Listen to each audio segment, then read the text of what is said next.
Salut à tous et à toutes, on est sur le point de regarder un nouvel épisode du Club des Motivés qui a été enregistré il y a quelques jours. Et avant de lancer la vidéo, en fait, je voulais donner une petite explication parce que vous allez voir, le cadrage de l'invité est loin d'être foufou. Et en fait, il s'avère que l'invité a un gros micro en face de son visage pendant une bonne partie de l'entretien, ce qui est dommage. Ce qui est relou, ce qui me fait vraiment chier. Mais du coup, en plus, j'étais venu avant, j'avais pris mon temps, j'étais venu genre la veille, j'étais venu des heures avant pour tout préparer, caler, etc. Et moi, je m'étais calé.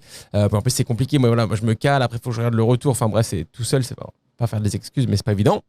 Bref, et donc du coup moi je me cale, c'était pas mal et tout ça, et quand l'invité est arrivé, et ben je me suis rendu, on commence à parler, nanana, c'est délicat quand même la conversation, faut créer un peu une ambiance. En plus c'est un monsieur que je connais pas, que je connaissais, maintenant on se connaît un peu mieux, mais au début que je connaissais pas bien. Donc voilà, il y a un peu ce truc, il faut se réchauffer, il faut se mettre dans l'ambiance, et une fois que l'ambiance est bonne et que la conversation commence à être fluide, c'est là que je commence à regarder le moniteur et je me dis merde, il a le micro en plein visage, et là je me dis ok, il faut que je vais mettre en pause la conversation, ça va casser ce flow, ou alors il faut que je décale la caméra, mais c'est un bordel de fil. Déjà j'avais passé des heures à tout ranger et tout, je me dis ça va être une tannée, et puis lui on va tous décrocher un peu le temps que je recadre, etc. Bref, j'essaye un peu de recadrer avec la petite remote ici, mais bon voilà, il n'y a rien à faire, il est vraiment dans l'axe. Et voilà, puis j'en parle avec un pote à moi après qui est de la partie, et il me dit mais mec, mais pourquoi tu lui as pas juste demandé de bouger?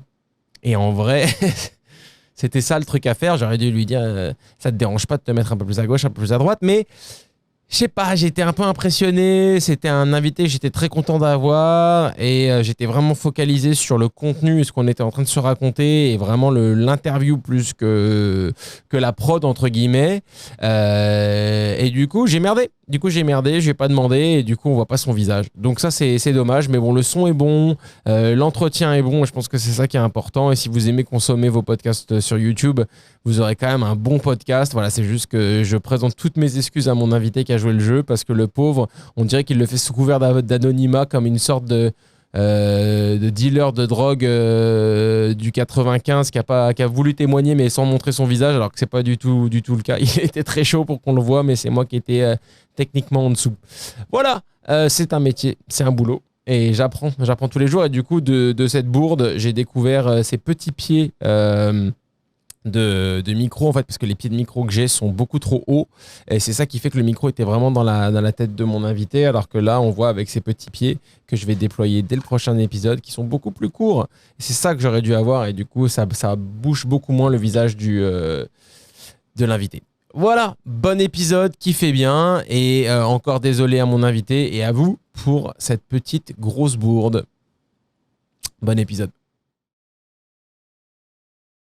Quoi. Vraiment, on rame pendant une demi-heure. Après, t'as les gens avec qui ça se passe, c'est fluide. De toute façon, on va voir. Hein. On se laisse porter. Hein. Faites-moi un petit test micro, si vous pouvez, les gars. Juste, je sais pas, une phrase ou deux. Ça va, Jus? Bonjour. Ouais. Colle bien, t'as combien ton. Ouais, nickel. Tu m'entends bien là? Je t'entends nickel. Bertrand. Je reste comme ça, du coup? Ouais, bonjour. Ah, c'est bien, Bertrand, c'est nickel. Parfait. T'es à l'aise, c'est bon, t'es bien? Ouais, ça va. Impeccable. Bon, bah, si tout le monde est à l'aise.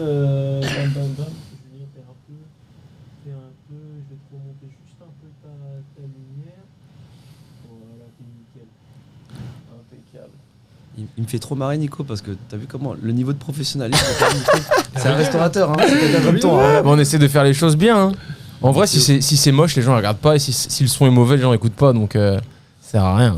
Ouais, mais t'as poussé le truc. Ouais, je me suis amusé. Non, mais c'est un super, c'est fun, c'est un bon exercice.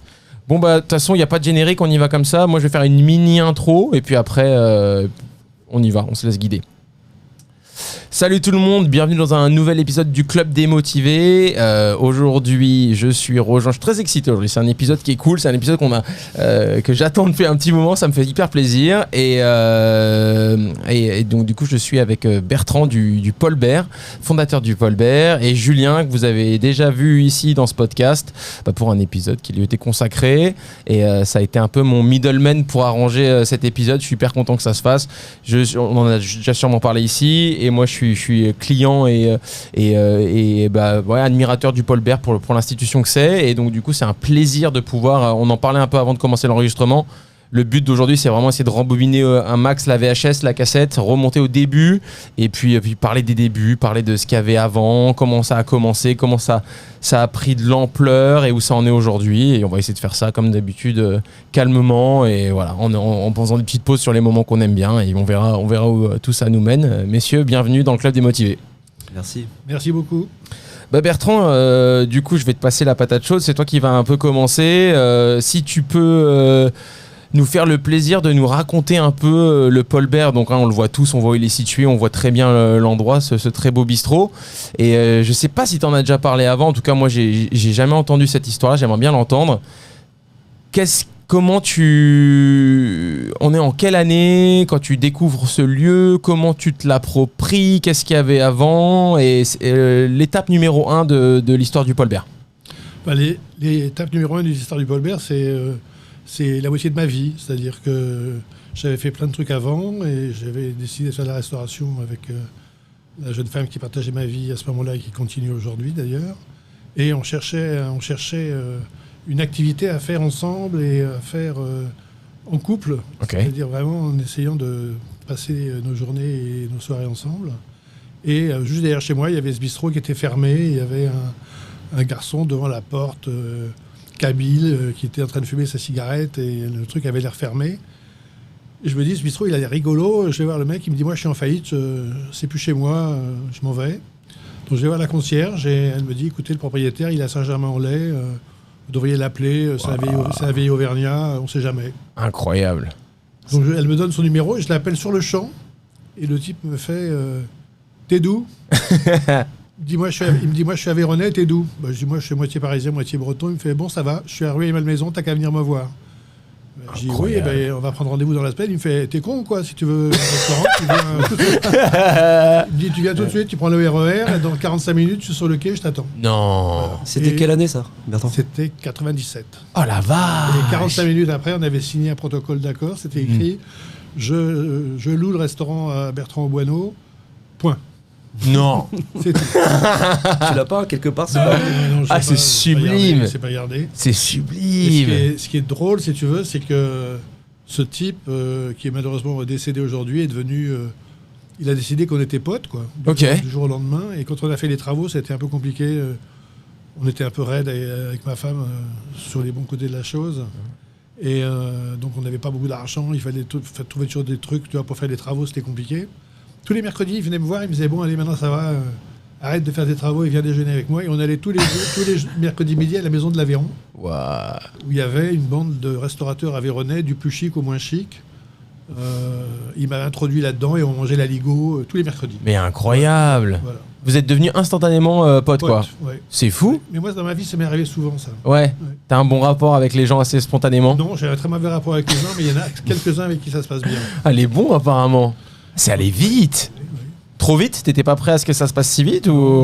Non, j'étais super content. Ouais. Mais je pense qu'il a été super content qu'on remette son bistrot dans le côté Aveyronnais, Auvergnat. Ouais. Qu'on lui redonne une vie qu'il avait perdue, quoi. Ouais. Et il y avait beaucoup à faire quand vous l'avez récupéré? Il était fatigué? Il n'y avait plus rien. Les murs étaient peints en rose. C'était un restaurant couscous algérien, mais très bas de gamme, avec un vieux flipper. Ah ouais. C'était vraiment pas en état, quoi. Oh la vache. Et toi, tu voulais faire un bistrot? C'était, avec ta compagne, du coup, c'était le style, vous l'aviez déjà établi, ce serait un bistrot? Moi, j'ai un rapport compliqué avec la nourriture. Ok. J'ai voyagé pendant 20 ans de ma vie dans les pays les plus pourris que vous puissiez imaginer. J'ai toujours cherché, quand j'y étais, l'endroit où, si je revenais, on allait me reconnaître, et où je pouvais manger comme à la maison. Ok. En ne me posant pas de questions de savoir si c'était très bon, si c'était local, pas local, etc. Une espèce de salle à manger, quoi. Tu mettais un accent sur l'expérience, un peu comment l'accueil. Ouais. Oui, moi j'ai des souvenirs d'enfants, tu vois, où avec mon père on partait en vacances, on s'arrêtait toujours. Même, j'ai jamais retrouvé l'endroit, mais je sais que c'était à Laval, et il y avait un restaurant où quand on rentrait, je vois encore les nappes à carreaux rouges, l'odeur, la tête de la bonne femme. Ouais. Tu vois, voilà, Ouais. Ça m'avait marqué dans mon enfance, Ouais. ce truc-là, et ce que j'ai toujours cherché à faire, quoi. Ok. Un lieu, un endroit, un vrai endroit, quoi. Ouais. Incroyable, c'est ouf cette histoire de vente comme ça, de passation de fonds. Mais l'histoire elle est encore longue, hein, parce que du coup tu as annexé aussi le petit restaurant. Après, j'ai annexé une partie. Il y avait un restaurant chinois, vietnamien, qui était collé à chez moi. D'accord. Et c'est peut-être pour ça que finalement, avec Julien, on a des rapports formidables. C'est Ouais. peut-être ça. On va savoir. Et dans ce petit restaurant vietnamien, il y avait un couple. Et j'y allais, un jour sur deux, j'allais déjeuner là. Et elle faisait des feux, des faux, là, tu sais. Ouais, bien des sûr. soupes, Des- des machins et tout. Ouais. Et quand j'avais pas envie de déjeuner au restaurant, j'allais chez elle. Ok. Et un matin, elle est arrivée chez moi, elle m'a dit bon, je m'en vais, mon mari il joue trop aux courses, il perd trop d'argent, j'arrête de travailler. Je te vends le restaurant. Mais non. Et écoute, non, parce que c'est pas le même immeuble. On s'est collé, c'est vrai, mais c'est pas le même immeuble. Ouais. C'est un peu compliqué, tout ça et tout. Et elle me dit viens voir et tout. Donc avec elle, je retourne dans le resto. Et elle me dit regarde là, sous le contreplaqué, comment c'est. Elle soulève le contreplaqué. Il y avait tous les carrelages et les faïences anciennes 1900 qu'elle n'avait pas enlevées. Et comme ils n'avaient pas de sous quand ils sont arrivés, Ils ont avaient plaqué. juste plaqué devant. Waouh. Et là, Ça, je c'est la me- pièce de gauche. et La là, pièce de gauche, ok, ouais. Et là, je me suis dit, je peux pas laisser passer l'histoire. Et on lui a acheté dans la journée. Non. Ah, ça va vite chez Après, vous. on a, Hein. après, on a fait 1 an de travaux Ah ouais. pour le mettre dans l'état où c'est aujourd'hui. C'était vraiment crasse-poic. C'est la pièce qui part en longueur un petit peu C'est comme ça, ça c'est Ah ouais, tu dirais pas. Elle est belle ce segment-là. Dans cette pièce, il y avait, tu vois, 2 petites salles avec 3 tables, une cuisine et une chambre au fond. Quoi. Waouh. Et c'était pas porteur entre les deux immeubles Si. Ah, il a fallu faire un gros truc. Ça, je sais faire. Ok, ça tu sais faire. Ouais, De je ton fais- ancienne vie. Je fais des trous partout. Non, Non. mais je fais des trous partout. On va C'est un peu s'entendre. en résonance à ça qu'on a fait la journée. C'est pour ça, c'est ce que je te disais, oui. Ouais, où le bistrot Paul Bert avec Family First et nos amis chefs de New York, Has Dark Beer, on est venu faire une journée spéciale où Bertrand accueille quand même jamais personne. Bah oui, je Au sais sein que c'est. d'un lieu qui est quand même qui reste tel quel tous les Ouais, jours. ouais, C'est ouais, intemporel, ouais. tu vois. Ouais. Et le fait qu'on l'ait bougé un petit peu sur un jour, 2 services du midi et du soir sur de la cuisine vietnamienne, mais avec tous les codes de la carte habituelle du Paul Bert réinterprétés avec un petit twist Ouais. vietnamien, un peu en écho, résonance, mémoire, hommage à cette petite histoire. C'est Quoi. incroyable. Et vous avez fait le truc dans la journée. T'as vu l'ancienne déco et tu t'es Ouais. dit Et Je lui ai vas-y. dit, je te l'achète. D'abord, c'était pas très cher, je reconnais. Ouais. Elle m'a vendu que le fond. Hein. Ouais. Elle m'a vendu le fond et je me suis dit, quoi que j'en fasse, j'en ferai quelque chose. Quoi. Je Ouais, n'étais ouais. pas sûr d'avoir le droit de percer. Je me suis dit, je ferai une cave à vin. Oui, Je sais ouais. pas. Enfin, je sais qu'il fallait pas le laisser passer. Waouh. Et ça, on est en quelle année pour cette extension En 2005, je crois. Ah, donc le Paul Bert, il a tourné quand même un moment Oui. seulement avec. Enfin, seulement. Peut-être même On 2010. se comprend, mais. Oui. Mais du coup, de la taille de la. On a doublé le nombre de couverts. Ah, donc j'allais te demander, et du coup, la taille de la cuisine a grandi aussi. Vous avez envoyé le même nombre de couverts On a augmenté le nombre de personnes en cuisine, mais on a un peu changé la disposition. Mais, Ok, ça passe. alors, ça a été compliqué au début. Ouais, j'imagine, ouais. Surtout que moi, j'ai le même chef depuis 20 ans. Incroyable. 13 ans. Ça, c'est incroyable aussi. Ah ouais, on en parlera. Ok. Donc 97, le premier espace, l'agrandissement en 2005. Il y avait un moment sur ton histoire du début où je voulais revenir. Tu vois ce resto vide. Ouais, et donc du coup, toi, tu disais que c'est la moitié de ta vie. Avant, il y avait quelque chose qui te prédisposait à ça ou c'est vraiment un vrai 180 ? Alors, dans la période précédente, quelques années avant, j'avais mis un peu d'argent avec une amie dans un restaurant à Paris qui s'appelait Les Voyageurs, D'accord. qui était rue Keller, qui est devenu le souk maintenant, je ne sais pas si tu vois où c'est. Non, ça me dit rien. C'était un rue Keller, Ok. où ça s'est plutôt mal passé. Moi, j'y connaissais rien, c'était pas mon métier. Ouais. J'avais un pote associé qui était un peu voyou, enfin, c'était Ok. un peu compliqué. Mais j'avais pris goût à l'histoire, quoi. Ok. Voilà. Ça t'avait plu quand même malgré les galères. On avait quand même déposé le bilan, on avait payé tout le monde. Enfin, toi, c'était pas si simple. Ah ouais. Mais en fait, si tu veux, quand j'ai eu cette rupture-là, et que donc, j'avais rencontré cette jeune femme là, qui s'appelait Gwenaëlle Cadoret, avec qui je vis toujours d'ailleurs, heureusement, moi j'avais 2 options dans ma vie. J'avais changé de vie, soit je repartais dans ce que je faisais avant comme boulot qui était un peu compliqué et qui se passait quand même que dans des pays pas forcément sympathiques. Ok. Et elle m'a dit moi jamais. Ok. Donc il fallait que je trouve autre chose. J'étais plus capable d'aller travailler chez les gens, pour Ok. cette raison. Ok. Donc on s'est dit on va faire de la restauration.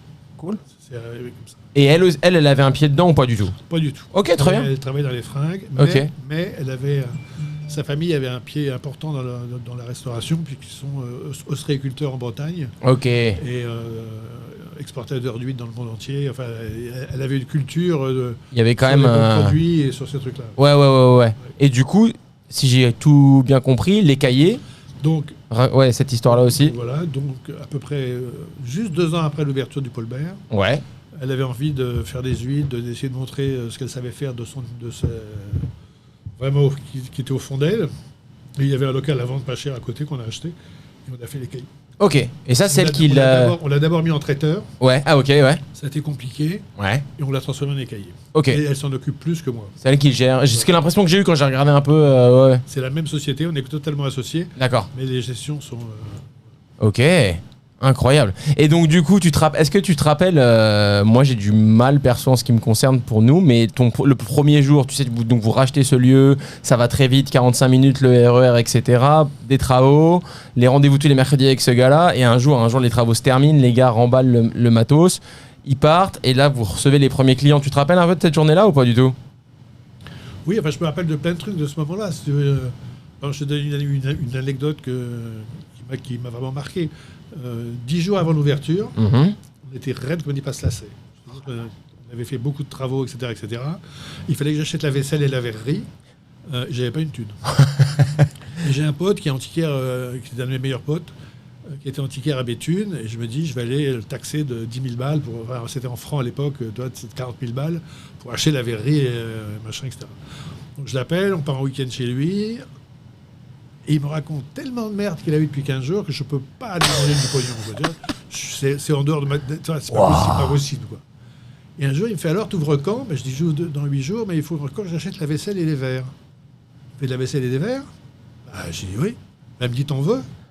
Je dis, pourquoi tu me dis ça? Il me dit, mon père était grossiste en verrerie, en vaisselle en 1930. J'en ai des caves pleines. Mais non. Et on est reparti avec Gwen. On a fait 2 allers-retours à Paris avec sa BM. Non. Pour amener que des assiettes 1930, des verres, etc., etc. Mais comme quoi, tu vois, dans la vie, il y a des trucs incroyables. C'est pas possible. Incroyable. C'est dingue. Et on a ouvert ce bistrot qu'avec de la vaisselle ancienne. C'est qui dingue. était du deuxième choix, donc ils avaient tout un petit défaut, Ouais, des verres aussi. Et c'était le métier de son père à lui. Mais c'est ouf. Voilà. Incroyable. Et ce bistrot, on a toujours eu des espèces d'aventures comme ça. Ouais. Ça a été jalonné d'histoires. Bon endroit, bon moment. Ouais. Incroyable. Voilà. Incroyable. Donc après, oui, je me rappelle très bien de l'ouverture. Je veux dire, l'ouverture, on a fait... Alors moi, on avait un associé dans cette affaire qui s'appelait Sébastien Alessandri, alors lui aussi, qui est malheureusement décédé, et qui était un très très bon chef, très connu à Paris, qui avait eu qui était un flambeur pas possible. Il avait fait faillite 2 ou 3 fois.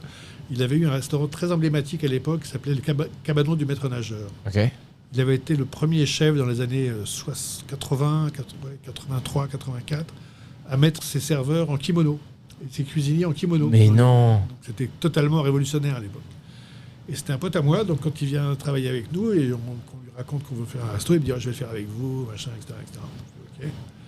Et le jour où je signe le Paul Bert, donc 15 jours après, tu vois l'histoire que je t'ai racontée, je le vois, il est un peu blanc, et il me fait on va chez le notaire signer. Je dis oui, il me dit écoute, moi, je t'attends au café en bas parce que je ne vais pas signer avec vous. Et je dis pourquoi tu ne veux pas signer tous les papiers sont faits, un tiers et tout. Il me dit ouais, mais je ne vais pas signer parce que je vais pas tarder à m'en aller, j'ai le crabe. Et je lui dis Sébastien, crabe ou pas, viens avec nous, quoi. Ouais. Donc il n'a jamais voulu signer. Wow. Il a ouvert avec nous comme chef, et 2 ans après, c'était fini. Mais non. C'était un super mec. Oh mince. Ah ouais, c'est dingue. Et je vois sa tête en train de me dire, en train de siroter son café, juste pour voir la tête que j'avais à avoir. Me dire, je peux pas parce que j'ai le crabe, quoi. Il avait 35 ans. Mais non. Ah la vache. Ah, mais les bistrots, c'est des lieux, c'est des histoires. Ouais. Incroyable. Ah, c'est fou. Et donc, du coup, il fait l'ouverture quand même avec vous. On fait un carton. Ça cartonne direct. Direct. Alors, à déjeuner, pas à dîner. Ouais. Traîner les gens à l'époque dans le 11e, tu vois. C'était comment ça? C'était pas... le quartier, il était chelou. Ouais. C'était pas si simple. Hein. Ouais. On faisait nos 50 couverts à midi sans problème. Dès le début, on avait un menu un peu bistronomique pour l'époque, etc. Ok. Et puis, le soir, quand on faisait 5 couverts, 10 couverts, 10 couverts, 15 couverts, c'était chaud. Quoi. Ah ouais. Je me rappelle avec Gwen, je crois qu'au bout d'1 an, on a fêté les premiers 10 000 balles qu'on faisait en francs. Quoi. Tu vois, c'était un truc formidable. Ouais. Et vous étiez derrière, en plus, vous habitiez derrière, du coup Moi, j'habite sur Beauvais-Voltaire. D'accord, ok, ouais. Et donc, c'était quand même votre quartier. Ouais. Ok, Mais incroyable. c'était compliqué à l'époque. Ouais. La rue Paul-Bert, il y avait plein de gamins avec des chiens. Il y avait un trafic de drogue sur le square qui est juste derrière, très chaud, c'était compliqué. C'est bien d'entendre ça parce que on t'entend toujours qu'avant la restauration c'était facile, avant machin, je sais pas comment vous faites aujourd'hui, nous à l'époque, t'as l'impression que c'était une sorte de... Non, mais c'était plus facile quand même, parce que tu trouvais du personnel sans problème. Ouais, d'accord. Sur les produits, les prix n'étaient pas les mêmes. Ouais, c'est vrai. Là, c'était plus facile. Quand même. Oui, sur certains trucs, je pense que c'était plus simple, ouais. C'était moins carré, mais plus facile. Oui, c'était un petit peu plus rock'n'roll, mais plus simple. Et à quel moment ça a commencé à être un peu moins tendu, les gens ont commencé à venir vraiment? Quand on a commencé à avoir des articles dans la presse, finalement, au bout d'1 an et demi, on en a eu pas mal. Ok. Le premier qu'on a eu, c'est avec Le Monde, avec, comment il s'appelle, Ribot, là, j'ai oublié son prénom, Jean-Claude Ribot, qui était journaliste du Monde, qui nous a fait... C'est très drôle, parce que c'était pas du tout notre philosophie à l'époque, c'est devenu notre plan emblématique, mais ça ne l'était pas du tout à l'époque, c'était sur le filet de bœuf au poivre. Et ce jour-là, dans Le Monde, tout d'un coup, j'ai un pote qui vient me voir, qui me fait « T'as du Monde ce soir ?» Je lui fais « Non. » Il me dit « Fais gaffe, parce qu'il y a un article dans Le Monde. » Oh. Je dis « Ah bon ?» Et à l'époque, je peux dire qu'il y a un article dans Le Monde, dans l'heure qui suivait, j'allais te dire. ça te remplissait le truc en une heure. C'est l'époque où la presse... C'était sur le filet de bœuf au poivre qu'on avait ce jour-là, Ok. la semaine d'avant, et que le journaliste avait goûté, qu'il avait enthousiasmé, mais qui n'était pas du tout celui qu'on fait aujourd'hui. Ok. Et du coup... Et après, on l'a refait après pour d'autres raisons, beaucoup plus tard, mais à cette époque-là, on l'avait fait comme un plat du jour, sans idée particulière. Ouais, bien sûr. Et effectivement, il y a eu du monde ce soir-là, c'était genre... C'était plein à craquer. Oh la vache. C'est dingue. Hein. Mais la presse avait à l'époque un pouvoir qu'elle n'a plus aujourd'hui. Ouais, je pense. Ouais, c'est vrai que Il n'y c'est... avait pas de réseaux sociaux, hein, ça n'existait pas. Bah oui, c'est ça. C'est l'ancêtre de TikTok. Ouais. Tu vois, aujourd'hui, c'est les TikTok qui remplissent les Oui, bien restaurants, sûr, malheureusement. bien sûr. Enfin, Oui, bien sûr. Ouais. C'est comme ça. Hein. Faire connaître une affaire à l'époque, ouais, c'était... Il fallait faire le taf, quoi. Il fallait juste faire le taf. Et après, c'est vrai qu'on a eu plein de critiques gastronomiques les uns derrière les autres. On a eu François Simon, avec qui je suis devenu très lié. Voilà, et puis c'est parti. Mais c'est parti... ça marchait très bien, mais c'était pas la folie qu'il y a aujourd'hui. Hein. Mais c'est pas mal aussi une croissance un peu en pente douce comme ça, non? Plutôt qu'une espèce de grosse explosion de notoriété soudaine. Ça, vous avez pu prendre vos marques, du coup, vous avez pu un peu affiner votre carte, ou alors il n'y avait pas vraiment ce besoin? Non, parce que j'ai jamais vraiment fait attention à ça. Moi, j'ai toujours fait une carte de produits que j'aimais bien et que j'avais envie de manger. C'est jamais la presse qui m'a poussé à faire un truc particulier. C'est plutôt des potes qui m'ont trouvé, toi. Moi, je peux te raconter d'autres histoires. Hein, je veux dire, moi, je suis aujourd'hui. Donc, un jour, j'ai un pote à moi qui s'appelait Michel Picard, qui était un mec incroyable, qui vient avec un vigneron corse. Il vient avec ce vigneron corse et à ma carte, il y a de la sèche à l'Ajaccienne. Et le mec, il me regarde d'un air un peu torve et il me fait T'es corse? Je fais non, je suis pas corse, avec un peu de foot. Quoi, il me fait Pourquoi il y a de la sèche à l'Ajaccienne si t'es pas corse? Et je lui dis Écoute, c'est un pote à moi qui m'a filé la recette. J'ai décidé qu'il y aurait toujours de la sèche à l'Ajaccienne. Il dit rien. Il la prend, il la goûte, il me fait C'est Sébastien Alessandri qui t'a donné la recette. Non. Je fais Oui. Je sais qu'il est mort. Il fait Oui. C'était, en fait, le vigneron, c'était Arena. Et on est devenus, en 20 secondes, les meilleurs amis du monde. Mais incroyable. Incroyable, hein? Et Antoine, tu lui racontes aujourd'hui, il t'a raconté exactement ce que je te dis, quoi. Tu vois. Ça fait une impression de... Ouais, le monde est tout petit, quoi. Tout petit, quoi. Waouh. Ah, c'est ouf. Incroyable. Et Mais moi, le lieu était prédisposé à ça aussi, apparemment. Oui, mais je vois, pense ça, que le lieu était prédisposé à ça. Les gens qui sont dedans sont prédisposés à ça. Ouais. Et moi, je pense que c'est le grand avant... Enfin, c'est le truc majeur de la restauration, c'est cette bienveillance, cette convivialité qui fait que les gens se parlent, quoi. C'est clair. Moi, j'ai fait d'autres métiers où les gens se parlaient pas, quoi. Ouais. Non, mais c'est vrai, je suis d'accord. J'ai une question pour toi, Bertrand. Qu'est-ce qui faisait à l'époque, du coup, où tu ouvres? Qu'est-ce qui faisait ta différence, du coup? Comment la presse te présentait? C'était quoi, une cuisine de produits? C'était... Déjà, il y a un truc qui les scotchait, c'est qu'on commençait déjà à ne parler que des restaurants de chefs. Moi, je suis pas chef. Tu vois ce que je veux dire? Donc c'était déjà une espèce de décalage par rapport à tout ce que, d'ailleurs, à tout ce qu'a vendu après le fooding et autres. Aujourd'hui, tu entends les restaurateurs, c'est pas des chefs. Ouais, je suis d'accord. Et on a une grande différence avec un restaurant de chef. J'en ai parlé 1000 fois avec plein de chefs qui sont des potes à moi. Le chef, il veut imposer à ses clients sa vision de la cuisine. Et moi, je n'impose rien à mes clients. Ouais. Je essaie de leur donner un lieu bienveillant qui les accueille. C'est pas du tout la même chose. C'est pas du tout la même chose. Ouais, je suis d'accord. T'as créé un lieu avant tout et sur ce lieu est venu de la cuisine. Voilà. Ouais. Ouais, j'aime bien cette vision. Et ça veut dire que du coup, par exemple, quand t'as monté ton équipe en salle, tu les as briefés, t'as dit ici ça se passera comme ça, on accueillera comme ça, jamais. non? Ça s'est fait un peu. Jamais. D'abord, maintenant j'y suis un peu moins quand même. Pendant des années, j'ai été vraiment tout le temps, tous les jours, midi et soir. Et soit il y avait deux options. Soit ils faisaient à peu près comme moi, ça se passait bien, soit ils se faisaient pas comme moi et ça ne durait pas. Ouais. Donc, voilà. Donc tu as juste montré le chemin et ils ont suivi, quoi. Ouais. T'as fait du service? T'as fait du service au début? Bien sûr, hein. Je fais du service, je fais du bar, j'ai lavé des milliers de verres, évidemment. Donc au début, les premières années du bistrot Paul Bert, il y avait... Jusqu'à il y a 10 ans. Hein. Il y avait Gwen et toi en salle. La première année au Paul Bert, il y avait Gwen, moi et une copine. Ah ouais. Ça devait envoyer. Hein. Oui, c'était cool. Ouais, Moi, je découpais on faisait les côtes de bœuf sur des planches, c'est moi qui venais les couper à table, toujours. Ouais, ça c'est cool, ça. Ce qu'on ne fait plus. On n'a plus le temps, etc. Ouais. On amenait la grande planche, machin, j'avais un couteau japonais, clac, on faisait le tour, on sliceait en salle. Tu mettais le sel. J'ai pas encore le truc, et puis la feuille d'or par-dessus. C'est toi qui as inventé ça, en fait.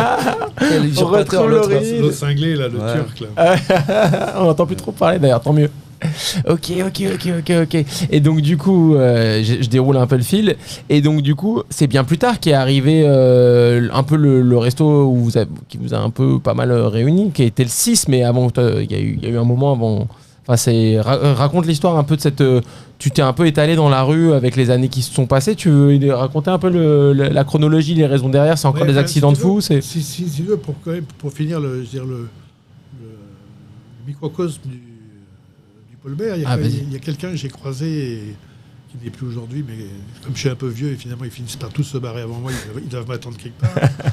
Mais qui est un mec qui s'appelle Michel Picard, qui avait un restaurant, qui a eu 2 restaurants à Paris emblématiques, qui étaient d'abord chez Astier et après le Villaret, qui était un monsieur âgé déjà, qui est devenu pote avec moi très vite aussi, et qui m'a appris ce métier. C'est-à-dire que moi, je ne connaissais rien, quoi, tu vois, j'avais bu un vin nature, rien.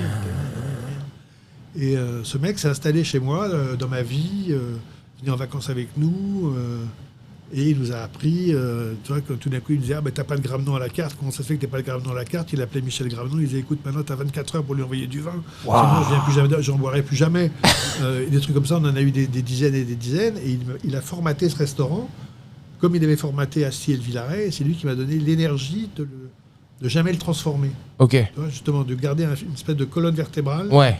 Et pas changer les trucs. C'est important. Voilà.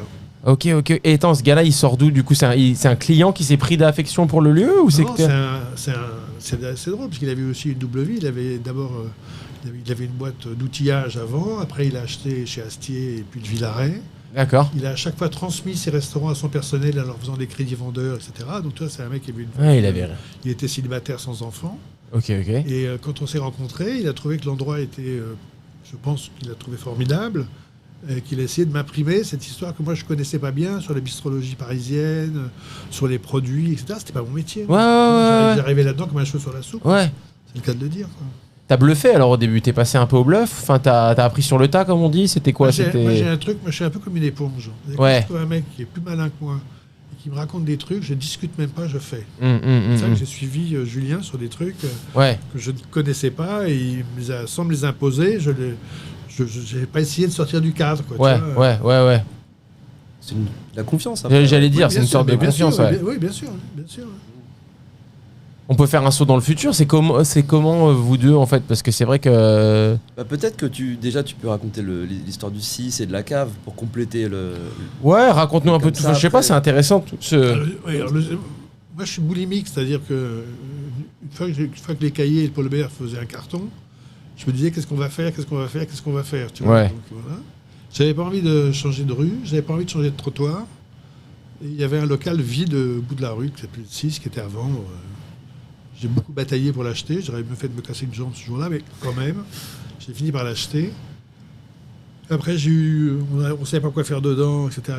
Je te la fais courte. Après, on a eu un gros projet fait avec Villemotte qui ne s'est pas fait. Après, j'ai pris un autre architecte et j'avais rencontré un Canadien qui s'appelait Louis-Philippe Riel, qui avait travaillé chez moi.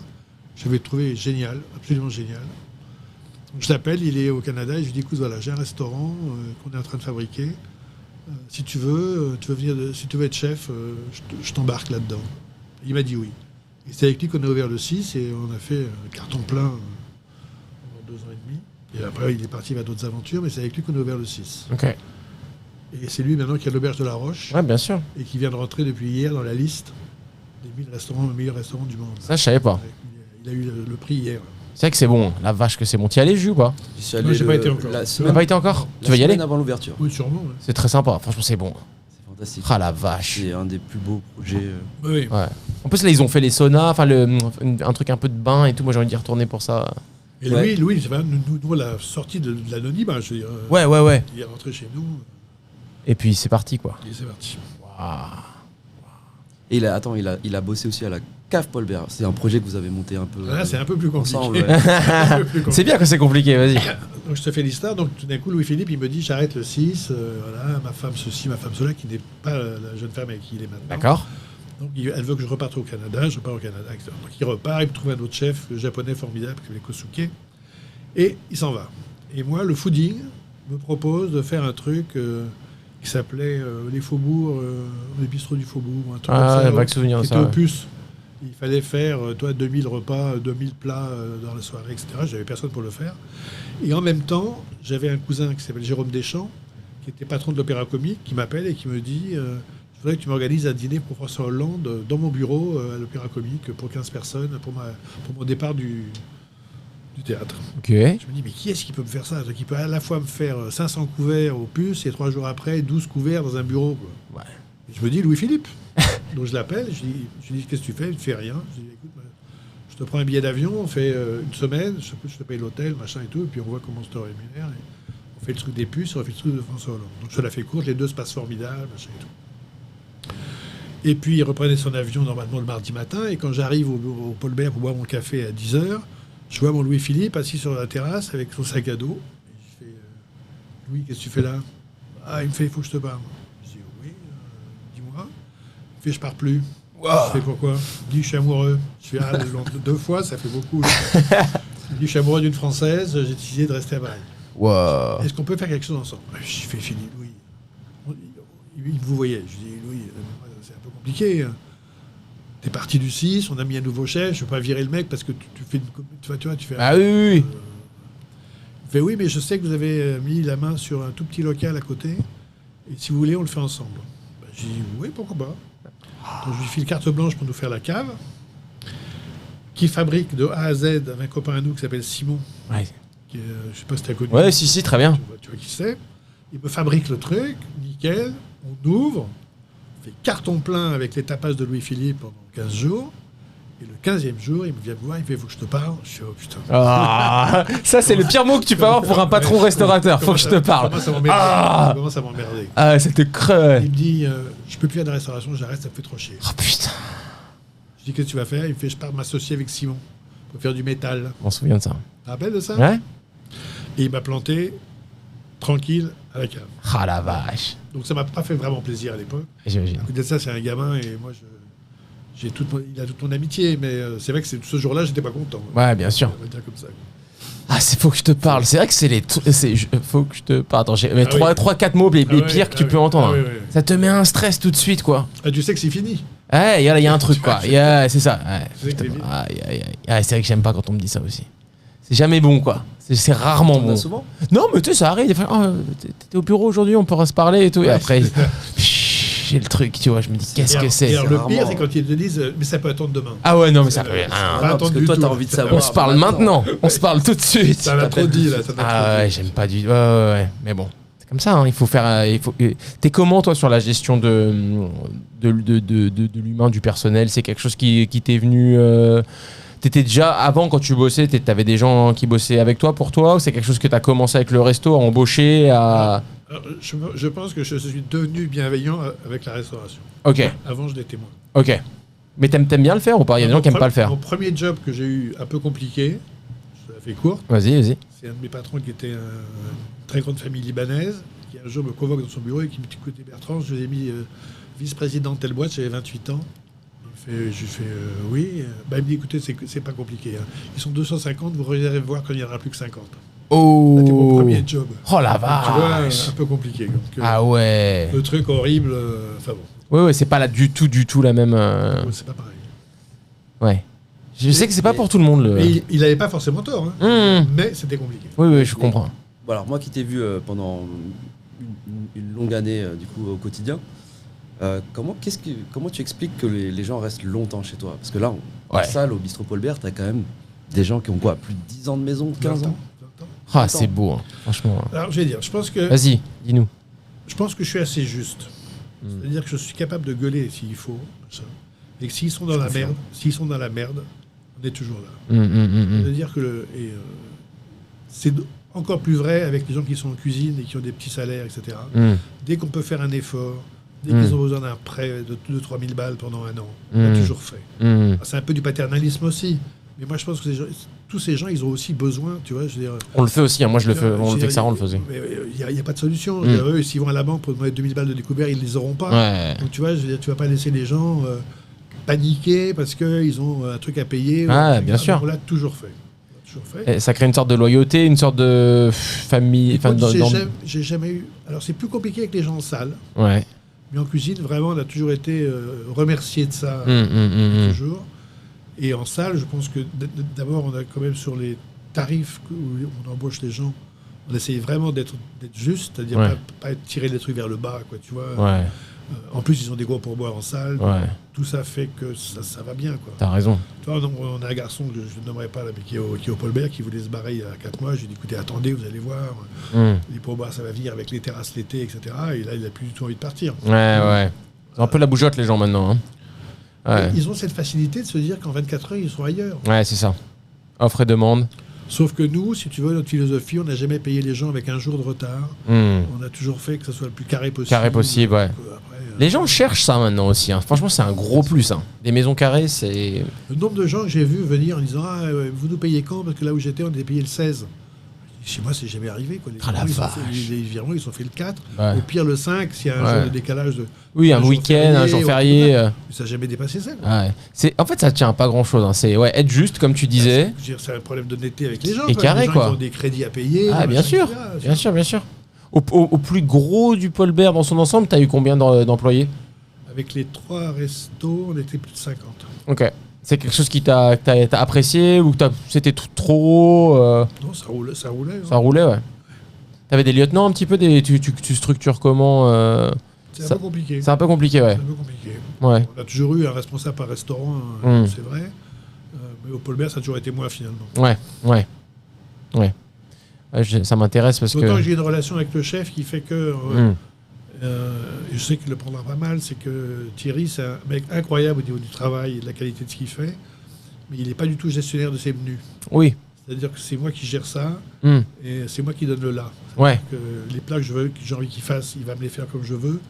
En fait, je pourrais dire qu'on est presque en équivalence, c'est-à-dire que il fait un boulot d'un second et moi je fais le boulot du chef. Ouais. En lui disant non, ça je le veux comme ça et ça je le veux pas comme ça et tout, et il l'admet parfaitement. C'est vachement bien. Ça c'est super bien. Quoi. Ouais, ça c'est une chance.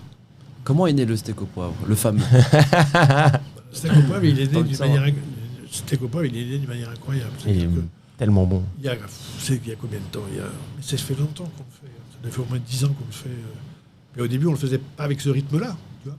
Et un jour, je cherchais à refaire un plat de viande un peu différent, etc. Et dans une autre époque de ma vie, j'étais beaucoup rue de Bretagne et j'allais chez Omar. Et chez Omar, qui est un restaurant de couscous, qui est tenu par un garçon que je connais depuis toujours, il avait plein de plats marocains, algériens, je sais pas quoi, des couscous, des tagines, etc. Il avait 2 plats. Il avait la sole aux épinards et le pavé de bœuf au poivre. Ok. Et quand j'y allais, j'avais ras-le-bol de manger du couscous. On y allait 2 fois par semaine. Et je prenais toujours ce putain de pavé au poivre, qui n'était pas génialement bon. Mais je me suis toujours dit, ce truc-là, c'est un truc qu'on doit pouvoir améliorer. Parce que c'est un truc un peu régressif, avec cette sauce à la crème, etc. Donc il ne le faisait pas avec les mêmes produits que nous on fait. Et quand je l'ai mis à la carte, tout de suite, très vite, ça a pris. Et donc il est né comme ça. Je savais pas que c'était associé le Paulbert à ce plat-là. Ah si, c'est incroyable. Je savais pas. Mais attends, parce que Nicolas comme moi, je pense qu'on va beaucoup au resto, on a beaucoup de références en steak au poivre. Le tien, le vôtre, il est différent. C'est vrai qu'il est... Il a pas le. Il est mangé il y a encore pas longtemps. du steak au poivre de brasserie qu'on connaît. Qu'est-ce mais- qui fait sa différence? Ce qui fait la différence, c'est les produits. J'allais dire la qualité de la viande. Elle était Ouais, folle. D'abord, la enfin. qualité de la viande et les produits. Ouais, C'est-à-dire qu'il est fait avec un poivre particulier qu'on apporte pour nous, ok. qu'on a mis chez Gift Shop dans les poivriers Paul-Bert, qui est du poivre noir de Sarawak. Il est fait avec un Armagnac spécial qui vient de chez un vigneron, etc. Chaque produit est vraiment sourcé, quoi. Ouais. Tu vois. Mais toi, Bertrand, c'est ça, toi, t'aimes bien les trucs simples. Enfin, comment je dis? Je suis sur Instagram. C'est toi qui fais l'Instagram ou pas? C'est moi. C'est toi, ça se sent, j'aime bien. La dernière fois, t'avais mis 3 œufs au plat avec du beurre. Ben oui. Et j'étais là, ah, Ah oui. ça me parle. Tu vois, c'est vraiment ce truc, genre 3 beaux œufs, une belle quantité de Moi, beurre. j'aime Et j'étais bien là, ce que je mets sur Instagram. Moi, j'aime le bruit de l'œil du beurre qui fait chut, comme ça m'émeut, quoi. Tu Ouais, vois, je veux dire, ouais. Eh, moi, je suis là, c'est ça. mais hein, je trouve, hein. seul chez moi, je le fais. Hein. Ouais, ouais, Pour bien moi, sûr. je le fais, tu vois. Ouais. Ouais, quand j'ai vu ça, j'étais là, on se comprend. Tu vois, c'est vraiment ce truc de. Moi, je le fais aussi à la maison. C'est un bon produit, bien cuit, gourmand. Pas Tu vois. compliqué, une baguette croustillante. Ouais, c'est pas compliqué. ouais. Compliqué. Pour moi, vous avez mis le curseur pile à la bonne taille parce que moi, j'aime plus trop aller dans les trucs trop fancy, on va dire. Un peu de mal avec ça en ce moment, ça reviendra peut-être. Mais ça fait quand même quelques années maintenant. J'aime bien aussi manger simple, un bon sandwich, un truc. Non, j'aime beau. Je me situe entre. Alors, c'est pas pour faire un truc, c'est pas bien de faire verticalement, on va dire que. Mais imaginons qu'il y ait des strates un peu. J'aime bien manger. Encore, je trouve que le terme street food, il a été trop utilisé. Mais tu vois, j'aime bien manger simple. Vraiment, genre un petit casse-croûte. Et le plus haut que je peux monter maintenant, c'est le Paul Bert. Au-delà, ça m'intéresse plus. Mais le Paul Bert, pour moi, c'est le curseur, il est nickel. Et moi, je peux dire que tous les week-ends, ou en tout cas tous les lundis. Alors, le fait est que mes derniers enfants qui commencent à être grands, ils ont 17 et 21. Ma fille qui a 21, elle commence à vraiment aimer la bouffe, c'est différent. Mais le dernier qui a 17, ça l'emmerde. quoi. Ah ouais? Sur le street food, le McDo, le machin, etc. Donc c'est un peu compliqué. Mais si moi je vais au resto avec ma femme ou avec des potes, j'ai pas du tout envie de me prendre la tête. Ouais. Moi, je vais, tu vois, et je vais souvent, j'ai un endroit que j'adore qui est le Square Trousseau, parce que c'est coste, ok, mais c'est coste bien fait. Ouais, C'est-à-dire, je sais que le tartare du Square Trousseau, il n'est pas comme celui que je fais, il est différent, mais je l'aime bien. Ouais. Le cœur de salade avec la vinaigrette, il est top. Ouais, tu cherches un Tu vois, truc. je cherche pas à me prendre la tête. Ouais, j'en suis là aussi. Voilà, j'ai Pauline Séné au 6 Paul Bert. Ah oui, j'ai vu ça. Formidable. Mais je pourrais pas manger ça tous les jours. Oui. Alors que je peux aller au Square tous les jours ou au Paul Bert tous les jours. Ouais. C'est pas la même chose. Ouais, moi j'aime bien ces adresses où tu peux venir et revenir et tout, c'est cool. Toi, quoi, je regarde la carte du Paul Bert à midi, je me dis putain, on est gonflé, c'est quand même pas vraiment intéressant. Quoi, tu vois, quand je vois œufs durs mayonnaise, aile de raie au capre et carpaccio de bœuf, je fais. Bah alors. Et finalement, Bah c'est oui. ça dont j'ai envie. Bah ouais. Tu vois, Hmm. c'est ça dont j'ai envie. Bah, c'est Ouais. la lisibilité et puis c'est le nombre d'éléments aussi, tu vois. Oui, Il y a- aussi, il y a, ouais. rarement plus de 3 éléments dans tes Ah oui, assiettes. oui, quoi. oui, je comprends. Oui. Pour moi, c'est très important ça. Ouais. De pas surcharger l'assiette. Ouais. Et tout ce qui est dans l'assiette a L'application- une utilité. C'est-à-dire que la complication, je trouve qu'elle devient intellectuelle et elle n'est plus dans la Ouais. gourmandise. Ouais. C'est ce que je reprochais il y a des années à des grands chefs qu'on ne va pas nommer, qui faisaient des trucs où il y avait 3 lignes à lire. Évidemment, quand tu avais le plat, tu sais. Ouais, fait chier quoi. Ok, comme ça me casse les, Ouais. casse les oreilles. quoi. C'est vrai que avec Sarah, donc ma compagne et qui cuisine chez nous à Olibelli, c'est le truc de trop transformer le produit aussi. À un moment, tu sais, genre, c'est passé par 4, 5, 6 étapes et ça se sent presque. Ça a été réduit, après ça a été mixé, après ça a Ouais, été je suis d'accord. compressé, après ça a été injecté et tout, et t'es là genre, moins d'étapes quoi. Genre, ouais, enfin tu vois, ce truc J'ai de... l'impression que l'âme du produit Ah ouais. s'est évaporée. Ah bien sûr, il est passé entre plein de Il y mains, a une il a espèce été... de modernité technologique qui me prend la tête. Ouais. Pour moi, le pire truc, c'est le gastrovac. Là. Ouais. C'est un truc de fou. Quoi. Le mec qui t'explique qu'on envoie le chocolat dans la poire et après avoir enlevé le jus de la poire. J'ai mangé de la poire et du chocolat, mais me faites pas un truc qui ressemble à rien. Quoi. C'est comme si tu faisais un mouton à 6 pattes, quoi, tu vois, pour avoir 4 gigots. Bon, après, t'aimes bien quand même te faire des grandes tables, quand même, des tables de chef, des tables gastronomiques. J'aime bien, c'est des moments, mais je pourrais pas faire ça tous les jours. Une C'est fois en par fait. an, quoi. Pour moi, ça correspond à un moment, à une envie. Tu vois, de temps en temps, de se faire plaisir parce que tu as envie d'avoir un truc pas plus intellectualisé, mais plus Tu vois, d'auteur. Pourquoi aujourd'hui, pas, tu la grande table que je préfère, parce que je m'y retrouve parfaitement, alors qu'elle est extrêmement sophistiquée, mais elle est très nature, c'est chez Table. Chez Table, Bruno Verjus, Pas fait, ouais, ok. qui est capable de me faire un menu où il y a 15 trucs, enfin, il y a 15 plats différents, et chaque plat, il est sourcé, parfaitement juste, cuisson, température, machin. Hmm. Et ça, je trouve ça absolument incroyable. J'ai fait d'autres grandes tables où c'est trop compliqué. Ouais. Moi, s'il faut que je réfléchisse à ce que je mange, c'est nous, restaurateurs, et toi tu le sais aussi bien que moi, il y a 2 trucs qui nous font chier. C'est réfléchir à ce qu'on mange et connaître le prix de l'assiette avant qu'elle soit sur la table. Ce mec-là, il se fout de ma gueule. C'est clair. Tu vois, je veux dire, Et puis, moment, si on repense à ce que tu disais au tout début du truc, en termes d'ambiance et de lieu et d'endroit, moi, tu vois, ce truc de se sentir bien dans un lieu, etc., je me suis rarement senti bien dans ces endroits-là. Tu vois, genre, je pense à... Je sais pas comment je me tiens. J'ai merdé là pour l'anniversaire de Sarah. On est allé. Moi, j'adore Rollinger, ce qu'il fait. Je trouve qu'ils sont très. Tu vois, je trouve ils arrivent à aller vers l'excellence, mais en te faisant te sentir bien. Très difficile à faire, tu vois. Mais bon, on est allé au Coquillage, qui a été repris par son fiston, je crois. Et j'avais pas capté que c'était étoilé. Et juste en regardant les horaires sur Google, je vois 2 étoiles. Et ben ma réaction, c'était pas là, genre. Yes, 2 étoiles. Ah, je me suis trompé, c'est cool, on va se faire un étoile. Je dis, ah merde. oui. Et parce qu'on est 4h30 à table, 5h. Et il n'y avait pas un bruit dans la pièce. Et après, moi, je veux pas être. Enfin, je sais qu'il il en faut pour tout le monde. Et je suis pas. Et c'était bon. Et Sarah, elle a kiffé. C'est l'essentiel. Elle a trouvé ça trop bon et difficile. Et elle a trouvé ça vraiment très bon. Donc, pari tenu. Mais en parlant d'expérience, tu vois. Et je trouve que, je sais pas, c'est trop compliqué, en fait. On vient trop me voir. On me raconte trop de choses. Tu vois, c'est un truc que j'adore chez Table. D'abord, c'est un étoilé. Il a 2 étoiles aujourd'hui, et je pense qu'un jour il en aura 3. Je dirais c'est un étoilé sans étoiles. C'est-à-dire que c'est resté un bistrot avec une déco incroyable. Il n'y a aucune pression du personnel. Bruno, il est derrière toi, il bavarde, il fait 3 gestes au mec, et le truc, il arrive sur la table, nickel. Ouais. Il n'y a pas de bruit, il n'y a pas de fumée. Enfin, c'est un truc juste incroyable. Ça glisse, ça flotte. T'as déjà fait, toi? J'ai déjà fait, ouais. Et t'as aimé ou t'as pas aimé? Non, j'ai beaucoup aimé. Ah, voilà. Je suis honnête, ouais. Moi, j'adore. Ouais. Bah, je vais le faire, moi je l'ai pas fait encore. Mais ouais, non, je trouve que c'est trop important comment tu te sens dans un lieu. Et d'ailleurs, mais après, bon, c'est toujours compliqué de trop donner de compliments et tout, mais c'est ça que j'aime au Paul Bert, c'est pour ça que j'y retourne. C'est avant tout, non, c'est pas avant tout, c'est au même niveau que la cuisine. Ça, c'est fort. Quand tu vas à un endroit, parce que c'est aussi bien pour l'expérience en salle qu'en cuisine, tu vois, quand les curseurs sont bien ajustés. Et moi, je choisirais toujours un resto où l'ambiance est, tu manges un peu moins bien, mais qu'est-ce qu'on y est bien, plutôt que qu'est-ce qu'on mange bien, mais bon, l'ambiance pas ouf, tu vois. Enfin, pour moi, après, c'est perso, on a tous ces curseurs, tu vois. Moi, je suis d'accord. Mais moi, c'est ça que je recherche, et je trouve que chez toi, chez vous, du coup, j'ai été encore il y a, je sais pas, un mois avec, tu sais, Arthur's, les Montréalais, là, je sais pas si tu les connais, un couple de Montréal qui a un truc qui s'appelle Arthur's, ils voulaient aller absolument au Paul Bert.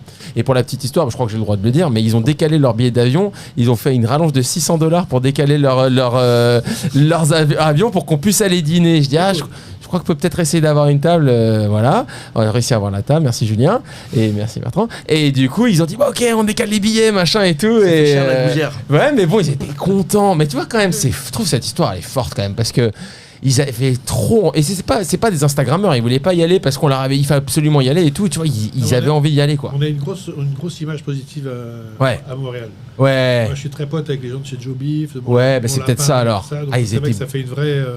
Il y a un vrai lien entre nous. Ils étaient tristes de partir, mais ils n'avaient pas réussi à le caler dans le voyage, tu vois. Ils étaient venus pour un truc, et je dis, il y a peut-être moyen et tout, machin. Bon, par contre, c'était le soir.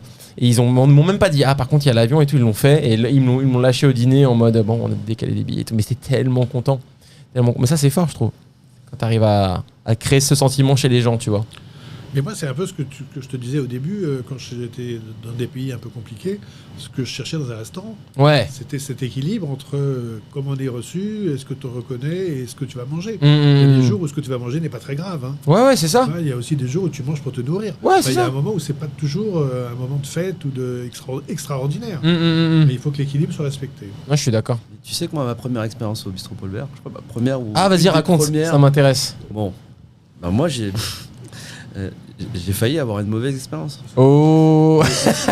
Et il ne s'agissait pas de la cuisine, parce que je pense qu'elle a toujours été la même depuis si longtemps que ça, tu pourras jamais faire d'erreur là-dessus. Mais c'était en salle, c'est une personne que j'adore énormément aujourd'hui et avec qui j'ai un rapport un peu conflictuel pendant le service. Mais ça arrive souvent dans les restos où il y a beaucoup de volume. Mais c'est avec Nathalie. Elle peut être compliquée. Hein. Ouais, et je l'adore tellement aujourd'hui. Et tu sais, on a passé ce truc-là, mais au sein même du repas, de cette soirée-là, Je me souviens que ça a été un peu compliqué. À un moment donné, on a réussi à trouver un terrain d'entente. Elle a fait un pas vers moi, j'ai fait un pas vers elle, et à la fin, c'était fantastique. Tu vois, et quelque part, c'est ce qui fait que j'ai un lien aussi fort avec elle et avec le lieu. C'est qu'on est passé par, on s'est un peu reniflé le cul, tu vois. Et c'est pas le service à l'américaine, tu vois. C'est un service qui mérite un peu. Non, mais nous, moi, je sais qu'au Bistrot Paul Bert, si tu regardes les commentaires qu'on a sur ces putains de réseaux sociaux, il y a des gens qui détestent. Il y a des gens qui détestent. Parce qu'on a un service qui n'est pas à la hauteur. Enfin, que les gens pensent ne pas être à la hauteur du lieu.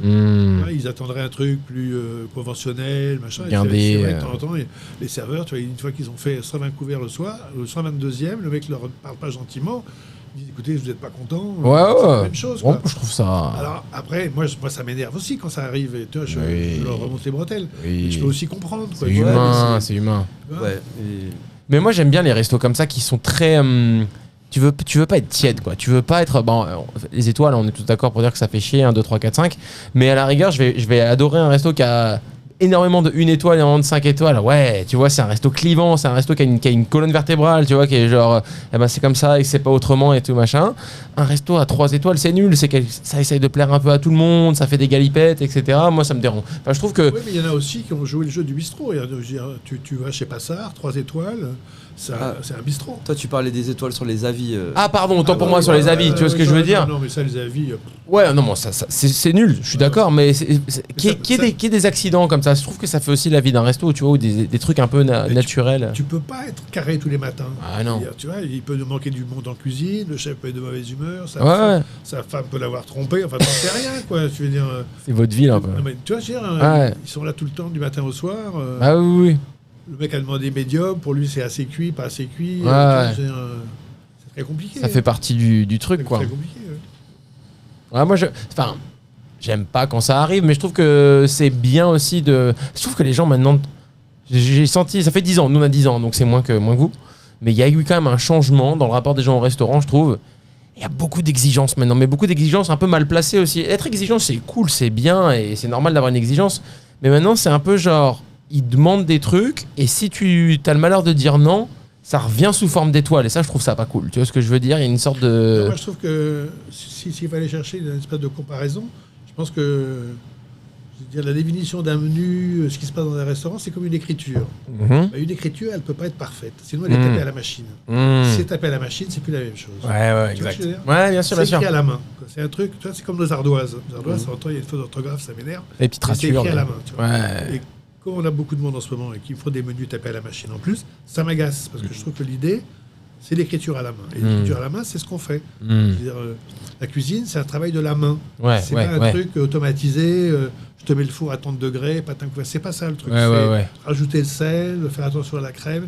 Et c'est ce que dit toujours mon pote Cantboard. Hein. On travaille avec nos mains. C'est ça la cuisine. C'est des mains. Et la salle, c'est la même chose. On porte les assiettes plus ou moins bien, machin, tu vois. Mais c'est la main. Ouais. Au moins. Non, mais je suis d'accord, j'ai réfléchi à ce que tu dis. Ouais. C'est les erreurs qui font aussi le charme, tu vois. Évidemment, Et les gens, quoi. Sinon, t'as un truc lissé. Sinon, tu es McDo. C'est ce que permet le bistrot aussi. McDo, jamais d'erreur. Hein. Ouais, oui. Bah oui, jamais d'erreur. Ouais, non, ouais. C'est lissé, quoi. Quand ils oublient la sauce, ça, c'est quand même une erreur impardonnable. Je pourrais pas te dire. T'arrives chez toi, déjà, là, t'es... Bon. Je pourrais pas te dire. Ça, c'est vrai, c'est pas cool. Ça, c'est pas cool. Ça, 1 étoile. Ah non, je touche plus à ça. Des fois, j'ai des espèces de regains de... je m'en fais un, mais non, je touche plus. T'es toujours déçu, pour le coup. McDo? Ah ouais. Moi, je vais pas mentir, je suis pas déçu. Oh non, c'est décevant. Moi, pareil, moi, j'y vais. Ah, puis t'as faim après? Vous avez pas faim après? Oui, ça disparaît immédiatement de l'estomac, mais... Ça correspond à une case de mon cerveau. Moi, en voiture, les boîtes de nuggets... À la rigueur, en voiture. À la rigueur, en voiture. Pas empêcher, j'ouvre le truc, tu vois, je suis là, deep... Petite sauce curry, là. Ouais, barbecue. J'étais tout seul avec le curry, il n'y a eu aucune résonance. Non, il faut garder de la place. Mais tu vois, avec mon copain Picard, qui était mon maître à penser, de temps en temps, parce que lui, c'était un fou du produit, du machin et tout, de temps en temps, on se cachait l'après-midi, on allait bouffer un McDo. Tu vois? Mais c'est bien d'avoir cette ambivalence. Lui, en plus, il était diabétique, donc il n'avait pas le droit. Personne, on va manger un petit McDo. C'est quand même le secret de tous les plus grands chefs du monde que je connais. c'est quand même un secret qui n'est plus vraiment un secret. C'est de Polichinelle. Ouais. Tous. Mais oui, bien sûr. On a tous nos petits kiffs, quoi. Ouais. Presque Tu sais, tous. moi, j'ai un de mes enfants qui est chef et qui habite le Japon. Il bossait il a bossé pendant 2 ans, 1 an et demi chez Gagnère, et ça s'est pas très bien fini, mais bon, c'est un problème de gamin. Et un jour, je l'engueule et je fais putain, t'exagères quand même. Il me dit, tu comprends, ton pote Gagnère, il me cassait les oreilles et tout. Je dis, voilà. Il dit, tu comprends, il nous obligeait à couper la ciboulette en quart de millimètre, machin et tout, et quand il avait faim, il me demandait de lui faire une soupe paysanne. C'est ce contraste, Ce ouais. contraste, Ouais. et, Ouais. quand je l'avais dit à Pierre, il avait rigolé. C'est bien de garder un peu ce truc-là aussi, quoi. Tu vois ce que je veux dire? Rester un peu tranquille. Mais l'autre jour, on a fait pour 3 potes qui traînaient là, qui étaient arrivés tard. Le chef était parti, ils avaient faim, et il me restait juste un gars en cuisine, machin et tout, et on avait un bouillon de bœuf. Ok. Je dis, on va faire du bouillon de bœuf, on va mettre du pain grillé dedans. On a fait bouillon de bœuf, on a mis de la moelle qu'on a décortiquée, du pain grillé et un coup de rouge, ça fait chabreau. Oh, ouais, chabreau, ouais, bien sûr. Ouais. Les mecs, ils étaient scotchés, quoi. Ils n'avaient jamais goûté ça, quoi. Ouais. Puis une fois de plus, il y a le moment, quoi. Après le service, un peu tard. Évidemment. Ouais. Vous servez jusqu'à quelle heure? Plus très tard, maintenant, parce que tu sais, avec les conventions, le nombre d'heures travaillées. Ah oui. On sert jusqu'à 10h30. Ok. Avant, on servait jusqu'à 11h30. Waouh. T'as connu l'époque où les gens fumaient au resto, Paul Bert, ou c'était après? Ouais, je me rappelle plus quand ça a coupé. Évidemment, ça a dû couper en 2004, 2005, un truc comme Ok. ça. Non, bien sûr, hein, bien sûr. C'est fou, hein. Moi, j'ai connu... je fumais le cigare dans les avions. Hein. Waouh. Donc, C'est fou, hein. ouais. C'est marrant. Et au cinéma. Ouais, donc t'étais aux petites clopes au Paul Bert, petit cendrier et tout. C'est ouf. Un autre monde. T'as quoi comme autre gros changement, tu trouves, entre le début et maintenant? Qu'est-ce qui a vraiment changé? T'arrives à essayer Il y a des choses qui ont beaucoup changé et que moi, j'ai interdit que ça change. Intéressant. Par exemple, les réservations sur Internet. Je ne veux pas en entendre parler. Ouais, c'est bien, je Je pense. prends que par téléphone. Ouais. Je veux entendre la voix des gens qui me parlent, savoir ce qu'ils veulent. C'est bien. Et je vois qu'au 6, on avait fait, pour faire plaisir à Julien d'ailleurs, on avait fait un essai avec ZenChef et en fait c'est plus compliqué encore. Ouais. Si t'as pas quelqu'un qui connaît son ordinateur... T'avais lobby un petit peu? Non.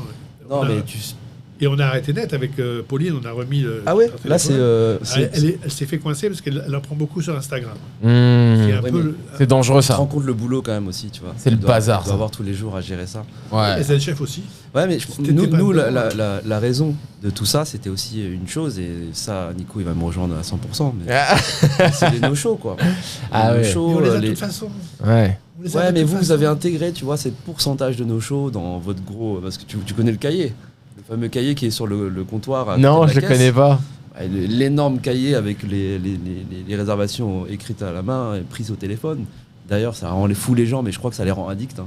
De Ça, ce côté téléphone, là? Ça leur Ah, dit. parce que tu veux toujours ce que tu ne peux pas avoir. Ouais, bien Donc, sûr, c'est ce T'arrives côté. jamais à les avoir. Et le jour où ça décroche, mais je crois que tu serais prêt à accepter tous les horaires du monde. Tu changes ton vol. Ouais. Voilà, parce Tu que prends.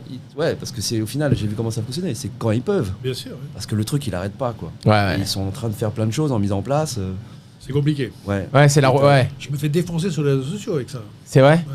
Parce que je te dis, c'est les attentes des gens On maintenant. a une chance, c'est un peu ce que voulait dire Julien, c'est que même si j'ai 20 personnes en no-show, je vais les prendre avec des gens qui vont faire la queue avant le service. Le passage. Et le passage. Ouais. Donc, j'allais te demander, ça vaut toujours le coup de passer une tête? Peut-être. Oui. Ça peut peut-être le faire. D'abord parce qu'on trouve toujours de la place. Hmm. À moins que tu arrives à 8. Non, Ok. mais bien, je te parle en Mais couple, si à t'arrives deux. à 2 ou à 4, à 9h15, on va dire boire un verre et t'arrêtes table à 9h30. C'est bien de garder cette flexibilité, je trouve. Ah oui. Moi, je prendrais jamais. Moi, on Pour prend moi, pas c'est- les raisins, je les prendrai jamais. C'est essentiel pour moi. Ouais. C'est essentiel. C'est fluide. Ça reste fluide. Alors, pas prendre des raisins chez nous, c'était compliqué. Non, chez vous, vous pouvez pas. Non. Parce que tu vois, même cet été avec la terrasse, on avait 50 mètres de queue de gens qui attendaient, parce qu'on ne prenait pas les raisins en terrasse, puisqu'il fallait que ça soit fini à 22h. Donc on s'était dit, tous ces gens-là, on leur dit de venir avant le service, Ouais. et on les colle sur la terrasse s'il fait beau à 7h30. Yes. 7h30, 10h, ça le fait. Ouais, ça le fait. Ça le fait. Donc tout l'été, on a travaillé comme ça. Ah oui, c'est vrai qu'il y a eu ce truc-là, j'oublie. Parce que 10h, pour nous, c'est un truc de fou. Ouais. C'est hyper tôt. Bah, c'est trop tôt. Ouais. Si toi, si je prends des gens à 9h, c'est pas possible de venir Bah à oui. 10h. Faut manger en courant, quoi. Donc ça ne marchait que pour à déjeuner sans problème, et à dîner que pour les étrangers. Ouais, qui bouffe tôt. Ouais. Ouais, ça reste compliqué ça, hein. Ces histoires de résa, no show, machin truc. Bah, nous, alors, Ouais. tu vois, au 6 Paulbert, du coup, avec le projet qu'on a fait ensemble, le Bistrot Tontine, nous, on n'avait pas la chance d'avoir le passage du Bistrot Paulbert, tu vois. Donc, nous, le no-show de 4, Il fait mal. Moi, avec mon réseau, ça va, je pouvais T'arrives à faire boucher les quelques trous. textos, mais c'était un travail, du coup, qui prenait trop d'énergie. Bien sûr. Parce qu'on l'a fait pendant 2 semaines avec je le sais. cahier. Et c'est quand on a décidé de le refaire pendant près d'1 an qu'on s'est mis à choisir ce système de Zen Chef. Mais sinon, on a essayé. Et Oui, moi, oui. le no-show, ça m'irrite le poil et je suis de mauvaise humeur après. Bah, Je de trouve ouf. ça tellement injuste et je comprends pas. T'as le no-show et ils ont pas trouvé de nom encore pour le. On allait manger là ce week-end un truc. Et nous, on arrive, nanana, il y a du monde et tout. Et c'est une crêperie. Et les pauvres d'ailleurs, tu sais, on parlait de la force des médias. Et ils sont passés dans C'est meilleur quand c'est bon, un truc comme ça là. Ah oui. Voilà. Et ils étaient dans le jus, tu vois. Et la serveuse a dit, moi je suis même pas serveuse, je suis la copine de truc parce que depuis l'émission et tout, machin. Donc bref, pour parler un peu de tout ça. Et donc on se pose dernière table de 4, trop content. Et à côté, il y avait une fille qui avait une table de 4. Et franchement, c'est dimanche, c'est le coup de feu, c'est le mauvais moment, tu vois. Et la serveuse était là... Je peux prendre... Enfin, ouais, je peux... Elles vont arriver, je te jure, on avait fini de manger. Elle attendait encore ses 3 copines. Et tu vois, ça, t'es pas vraiment sur un no-show. Mais enfin, tu vois, et ça, je trouve ça c'est aussi c'est le truc qui me rend ouf. Ouais, ça, c'est. Ça me rend gueudin. Je sais pas comment appeler ça. Après, il y a de l'éducation à avoir en tant que client. aussi. Ouais. Pas pour faire le rageux, tu vois, mais c'est Non, vrai que mais c'était. Je pense que les gens se rendent pas compte que c'est problématique en fait. Ce jour, on était au dessert, avec ses copines, elles étaient là, on est là et tout. Machin. J'étais là, waouh. Cette table, 4 places quoi. C'est un dimanche Ouais. dans le vent quoi. Bref. Bah, c'est un vrai sujet. Ouais. Moi, je trouve ça. Nous, on installe que les groupes au complet, mais après, tu te dis, moi, je me fais défoncer sur les réseaux. Nous, on peut se faire défoncer sur les réseaux pour les trucs comme ça. Il y en a eu trop de trucs où genre, on va être 4. Ok, ils sont où les autres? Ils arrivent. Ok, installez-vous. Commerçants, sympathiques, bonne ambiance. 20 minutes, 40 minutes. Non, mais ils arrivent. 45 minutes. Et pendant ce temps-là, tu sais, les gens, ils attendent, ils mangent pas, quoi. Bref. Ouais, c'est compliqué. Faut pas trouver des solutions à tout. Ouais, maintenant, ouais. C'est pas aujourd'hui qu'on la trouvera. C'est clair. Malheureusement. Bon, ici, on peut parler de... Du coup, vous êtes venus à 2, profitons-en. Tout ce que vous avez fait pas mal depuis. En plus, je trouve, moi, vous êtes quand même... c'était pas évident, cette histoire, vous deux. Qui c'est qui a fait le premier pas? Tu vois. Je crois que c'est moi. C'est vrai? Ouais. Ah, Je crois j'aurais... que c'est moi parce qu'en fait, on s'était rencontrés plusieurs fois et on avait sympathisé. Mais Comment? En Julien qui venait manger? Je me rappelle Ouais. même. Oui, Julien Je qui suis est venu venu manger. plusieurs fois, je restais des soirs. En fait, Voilà. on a toujours des gens entre nous C'est ça. qui. Mais après, on s'était Et puis jamais posé. je connaissais un peu sa sœur. Enfin, Ok. tu vois, je savais Ah oui, qui oui. ils étaient, ce qu'ils faisaient, etc., etc. Ok. Et un jour, c'était il y a 2 ans, au mois de février ou de mars, avec ma femme, on décide de faire un truc pour l'anniversaire décalé qu'on n'avait pas fait pour moi, etc., le faire au printemps dans la maison de campagne. Ok. Et elle me dit, qu'est-ce qu'on fait? On va être 20 ou 30 ou 40 ou 50. Et je lui dis, écoute, moi je veux bien faire un truc, mais j'ai pas du tout envie de me mettre à faire la côte de bœuf et des saucisses. Ouais. Ça me gave, quoi. Ouais. J'avais aucune idée. Donc, je cherchais, tu vois, j'avais l'idée de trouver quelqu'un qui me fasse un truc, mais j'avais pas d'idée vraiment. Tu vois. Ok. Et puis je dis, mais tiens, Julien, là, j'avais parlé de trucs et tout, il m'avait machin, et ça m'avait interpellé 1 ou 2 fois. Je l'appelle, il est à New York. Ok. Et je lui dis, Julien, tu vois qui je suis, machin et tout. Je chercherais quelqu'un pour faire un truc à la campagne pendant 2 jours. T'as pas une idée? Il me fait, bah si, j'ai une idée, je vais te trouver ça. Et il m'a présenté à Sdagbiet. 2 jours après, on était en contact, puis on a monté ça ensemble. Ouais. Ouais, moi, je suis même pas persuadé que tu savais exactement ce que je faisais Ah, pas dans du la tout, vie. mais pas du tout. Mais il avait juste. Ce qui me fait marrer dans cette histoire, c'est Pas que du tout. il s'est juste dit. Putain, je pense que ce serait une bonne idée de l'appeler. Tu Ouais. vois. C'est vraiment ça, oui, c'est vraiment ça. Moi, je Et- savais pas ce qu'il faisait. T'as tenté le coup, quoi. Ouais, il m'avait parlé bouffe, de trucs, de machin, on avait sympathisé, et je me dis, tiens, celui, il aura une idée. Ouais. Je cherchais une idée, en fait. Ouais. Et moi, je l'ai pris au final un peu comme une opportunité aussi, parce que moi, j'ai toujours respecté ton travail et tes lieux. Et du coup, c'était un peu comme un honneur pour moi de me dire, je vais t'organiser ton anniversaire. Tu vois, en Mais plus, c'est c'est un cool, truc hein. personnel. Ouais, c'est perso, c'est... T'es 70 ans, Ouais. Ouais. c'était délocalisé dans le Perche, donc un truc un peu intime et tout. Donc moi... Et puis je me doutais que dans tes amis, il y avait aussi cette génération aussi de la restauration à qui je voulais me frotter, tu vois. Bien sûr. Et je me suis dit, très vite, faut quand même à toi déjà, mais aussi à tous tes invités ce soir-là, vous apporter quelque chose de nouveau, quoi. Ah ouais, Hmm. Vous surprendre ouais. et et pas aller dans les évidences, quoi. Et vous avez tout vu, vous mangez partout, chez les uns, chez les autres. T'as proposé quoi du coup? Bah, on a parlé un petit peu, je lui ai dit, bon, bah, quel est ton budget, machin, quelles sont les, quelle date, etc. Cahier des charges, quoi. Mais très rapidement. Hein. Et je me suis dit tout de suite, ce budget, je vais tout dépenser et je vais faire venir. Je sais pas pourquoi, mais j'avais l'intuition, la très forte intuition, qu'il fallait travailler avec Anthony et Sadie, mes amis de New York, du coup, le duo de chef de Haas Dark Beer, qui cuisinent vietnamien américain. Donc je dis vietnamien américain parce que ils sont aux États-Unis et que l'approche c'est les produits américains et c'est aussi une approche pas totalement authentique, mais sur les goûts très authentiques. Donc tu vois, c'est entre les deux. Ouais. Et tout comme il y a la cuisine italo-américaine, tu vois. Et je m'étais dit, mais ça va marcher, ça va te surprendre positivement. C'est aussi le brief que je leur avais fait, c'était les codes un peu de la cuisine française, mais avec le kick de la cuisine vietnamienne. Et moi, je suis ravi que ça se soit hyper bien passé. C'est un super moment. C'était formidable. C'était formidable. On a scotché, et il y avait quoi, 70 Oh la vache! Ah, c'était un gros truc! Et donc, j'ai pris des billets d'avion pour Anthony. Il s'est dit, ils sont venus, j'ai fait toute la logistique et tout ça. On a pris une voiture, on est allé dans le Perche, on a fait le marché la veille. On a commencé la prep et tout. Et puis, c'était un honneur de faire ce dîner d'anniversaire. C'était incroyable. Ah ouais. T'as dû un peu halluciner quand t'as eu le coup de fil quand même, non?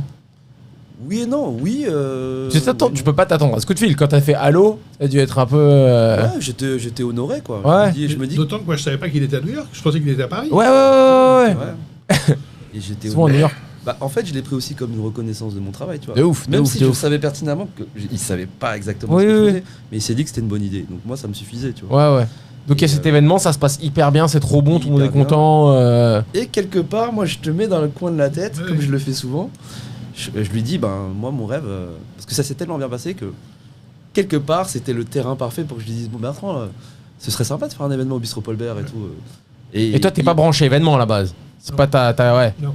Mais ce jour-là, elle a laissé une micro-porte ouverte. Ok.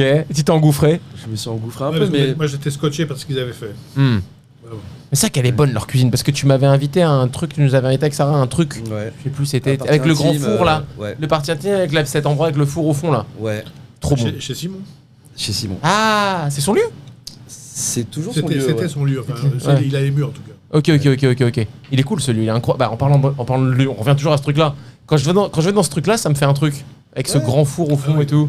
Je suis allé plusieurs fois et c'est bizarre, tu vois, que ce soit là, dans Paris. C'était à la fois bizarre et normal. Ouais. C'est ça le sentiment que je voulais. Toujours passé des bonnes soirées dans ce truc là. Ouais, j'ai adoré ce lieu. Et c'était hyper bon. Pour revenir à ce. Ouais, et puis ils sont fantastiques et ils ont aussi le très grand respect et l'admiration de cette cuisine rustique européenne, italienne, française, anglaise, et ils sont très forts, c'est des génies. Ils s'imprègnent très vite des recettes, ils comprennent tout de suite pourquoi ces recettes existent. Et la manière dont ils ont twisté le truc, le boudin noir, il était fantastique. Tous les plats, vraiment, c'est un sans faute. Et il n'y avait que des gens qui connaissent, qui savent manger. On a mangé toute la journée. Hein. Ah ouais. C'est très drôle parce qu'on a commencé l'apéro vers 12h30. Et ils avaient fait une tonne de trucs pour l'apéro. Et on s'est mis à table à 2h et les gens pensaient qu'on avait fini. Il y avait eu tellement de trucs déjà à l'apéro que c'était fini. Quoi. Wow. Les gens ils m'ont dit, mais qu'est-ce qu'on va faire? Et après, ils ont envoyé, je sais pas, 10 ou 12 plats. Non. Ça durait jusqu'au soir. Le soir, c'était plus simple. On a fait côte de bœuf le soir. Et oh la vache. Ouais. Ah, c'est cool. Non, ils ont fait un truc incroyable. Et du coup, en très peu de temps, au final, je pense que j'ai un peu gagné la confiance de Bertrand. Et est venue l'idée de faire cette. Alors, c'était à la fois une journée au Bistrot Paul-Bert. Yes. C'est un service du midi et du soir. Yes. Sur l'idée, le Bistrot Paul-Bert réinterprété par Family First et Haas Dark Beer, mais un hommage plutôt, tu vois. Ouais. Un hommage in situ. Et en collaboration avec Thierry, le chef, et on a sorti un super menu. C'était top. Et c'était le bordel au Paul-Bert quand comment t'as annoncé aux équipes, ok les gars, on fait ce truc là. Ils sont toujours contents. Ouais, ok. Tout le monde était partant. C'est bien ça. Ouais, franchement, ça m'a surpris d'être aussi bien accueilli par le chef. Que les gars équipes, ouais. Parce que généralement, tu te dis, c'est un lieu un peu intemporel, tu changes d'un iota, quoi que ce soit, c'est tout de suite compliqué. Ouais, il est comme ça, regarde, là, on l'emmène à New York, il parle pas anglais, il est super content. Tu vois. C'est bien. C'est cool. Ouais, c'est cool. Même pour lui, c'est cool. Parce que dans la suite de ça, du coup, il y a eu, on a fait 2 semaines de résidence au Six Paul-Bert pendant l'été, là, avec toujours les mêmes chefs. Ça a donné l'idée de revenir en septembre avec un projet plus long qu'on a appelé Bistrot Tontine, Tontine, c'est mon projet à moi. Bistro Tontine, c'est devenu notre projet Ouais, bien sûr. avec Bertrand et Gwen, où c'était l'idée d'une programmation de chef, pas parce qu'on voulait faire une programmation de chef, mais parce qu'on voulait se frotter à plein de cuisines différentes et parce que les chefs qu'on voulait ne pouvaient pas rester non plus toute l'année. Et c'était hommage au bistrot Paul Bert en fait, mais via des cuisines de chefs internationaux, indépendants et qui ont une identité quoi. Ouais. Et ça a donné Haas qui est venu, il y a mon ami chef Baola qui a fait une cuisine vietnamienne, H qui a fait une cuisine chinoise, Akira avec Misaki qui ont fait la cuisine japonaise, italienne. La fille formidable de Noodles. De qui faisait les nouilles. Ouais, H. H, oui, c'est ça, qui a fait la cuisine chinoise, H de Berlin. Enfin, ça, honnêtement, on a... Et Hans. Et Hans, on a fini par Hans, qui aujourd'hui, hier, a reçu son prix fooding de je sais plus quel prix, mais un super beau prix pour le Cheval d'Or. Et tu vois, je pense que le passage de Hans dans notre lieu, à la cave, à la cave et au bistrot Tontine, lui a donné la confiance nécessaire et la direction du Cheval d'Or aujourd'hui, tu vois. Ouais. Ça, j'en suis méga fier. Et c'est parce que c'était un laboratoire, c'était un terrain de jeu. Tu vois, c'était un truc où on disait, mais à la fois, nous, on est très présents et voilà, et on les laissait très libres de faire ce qu'ils voulaient. Après, on sait ce qu'on aime et ce qu'on n'aime pas. Donc, des fois, avec Bertrand, on a des micro-désaccords et tout, mais bon, c'était pas non plus toujours tous les jours facile, mais bah oui. Mais ça a donné, je trouve, honnêtement, pendant 9 mois du bistrot Tontine, une cuisine fantastique. Et ça s'est tellement bien passé que vous remettez le couvert du coup là. Vous partez, vous remettez ça à New York. Tu vois, là, moi j'aime bien les petites portes ouvertes. Donc moi je lui ai glissé pendant l'année, je lui ai dit, tu sais que ce serait marrant quand même d'aller à New York. Julien le glisseur quoi. Non mais moi je pense toujours un peu à l'après et tout. Et moi à l'après, les États-Unis m'appelaient beaucoup. Et New York notamment. Et je sais aussi le public qu'a Bertrand et la réputation qu'a le restaurant aux États-Unis. Et je lui ai dit, ce serait marrant. Et pareil, il m'a laissé la porte un peu ouverte. Parce que je pense que tu me fais confiance maintenant. Et du coup, ça se réalise.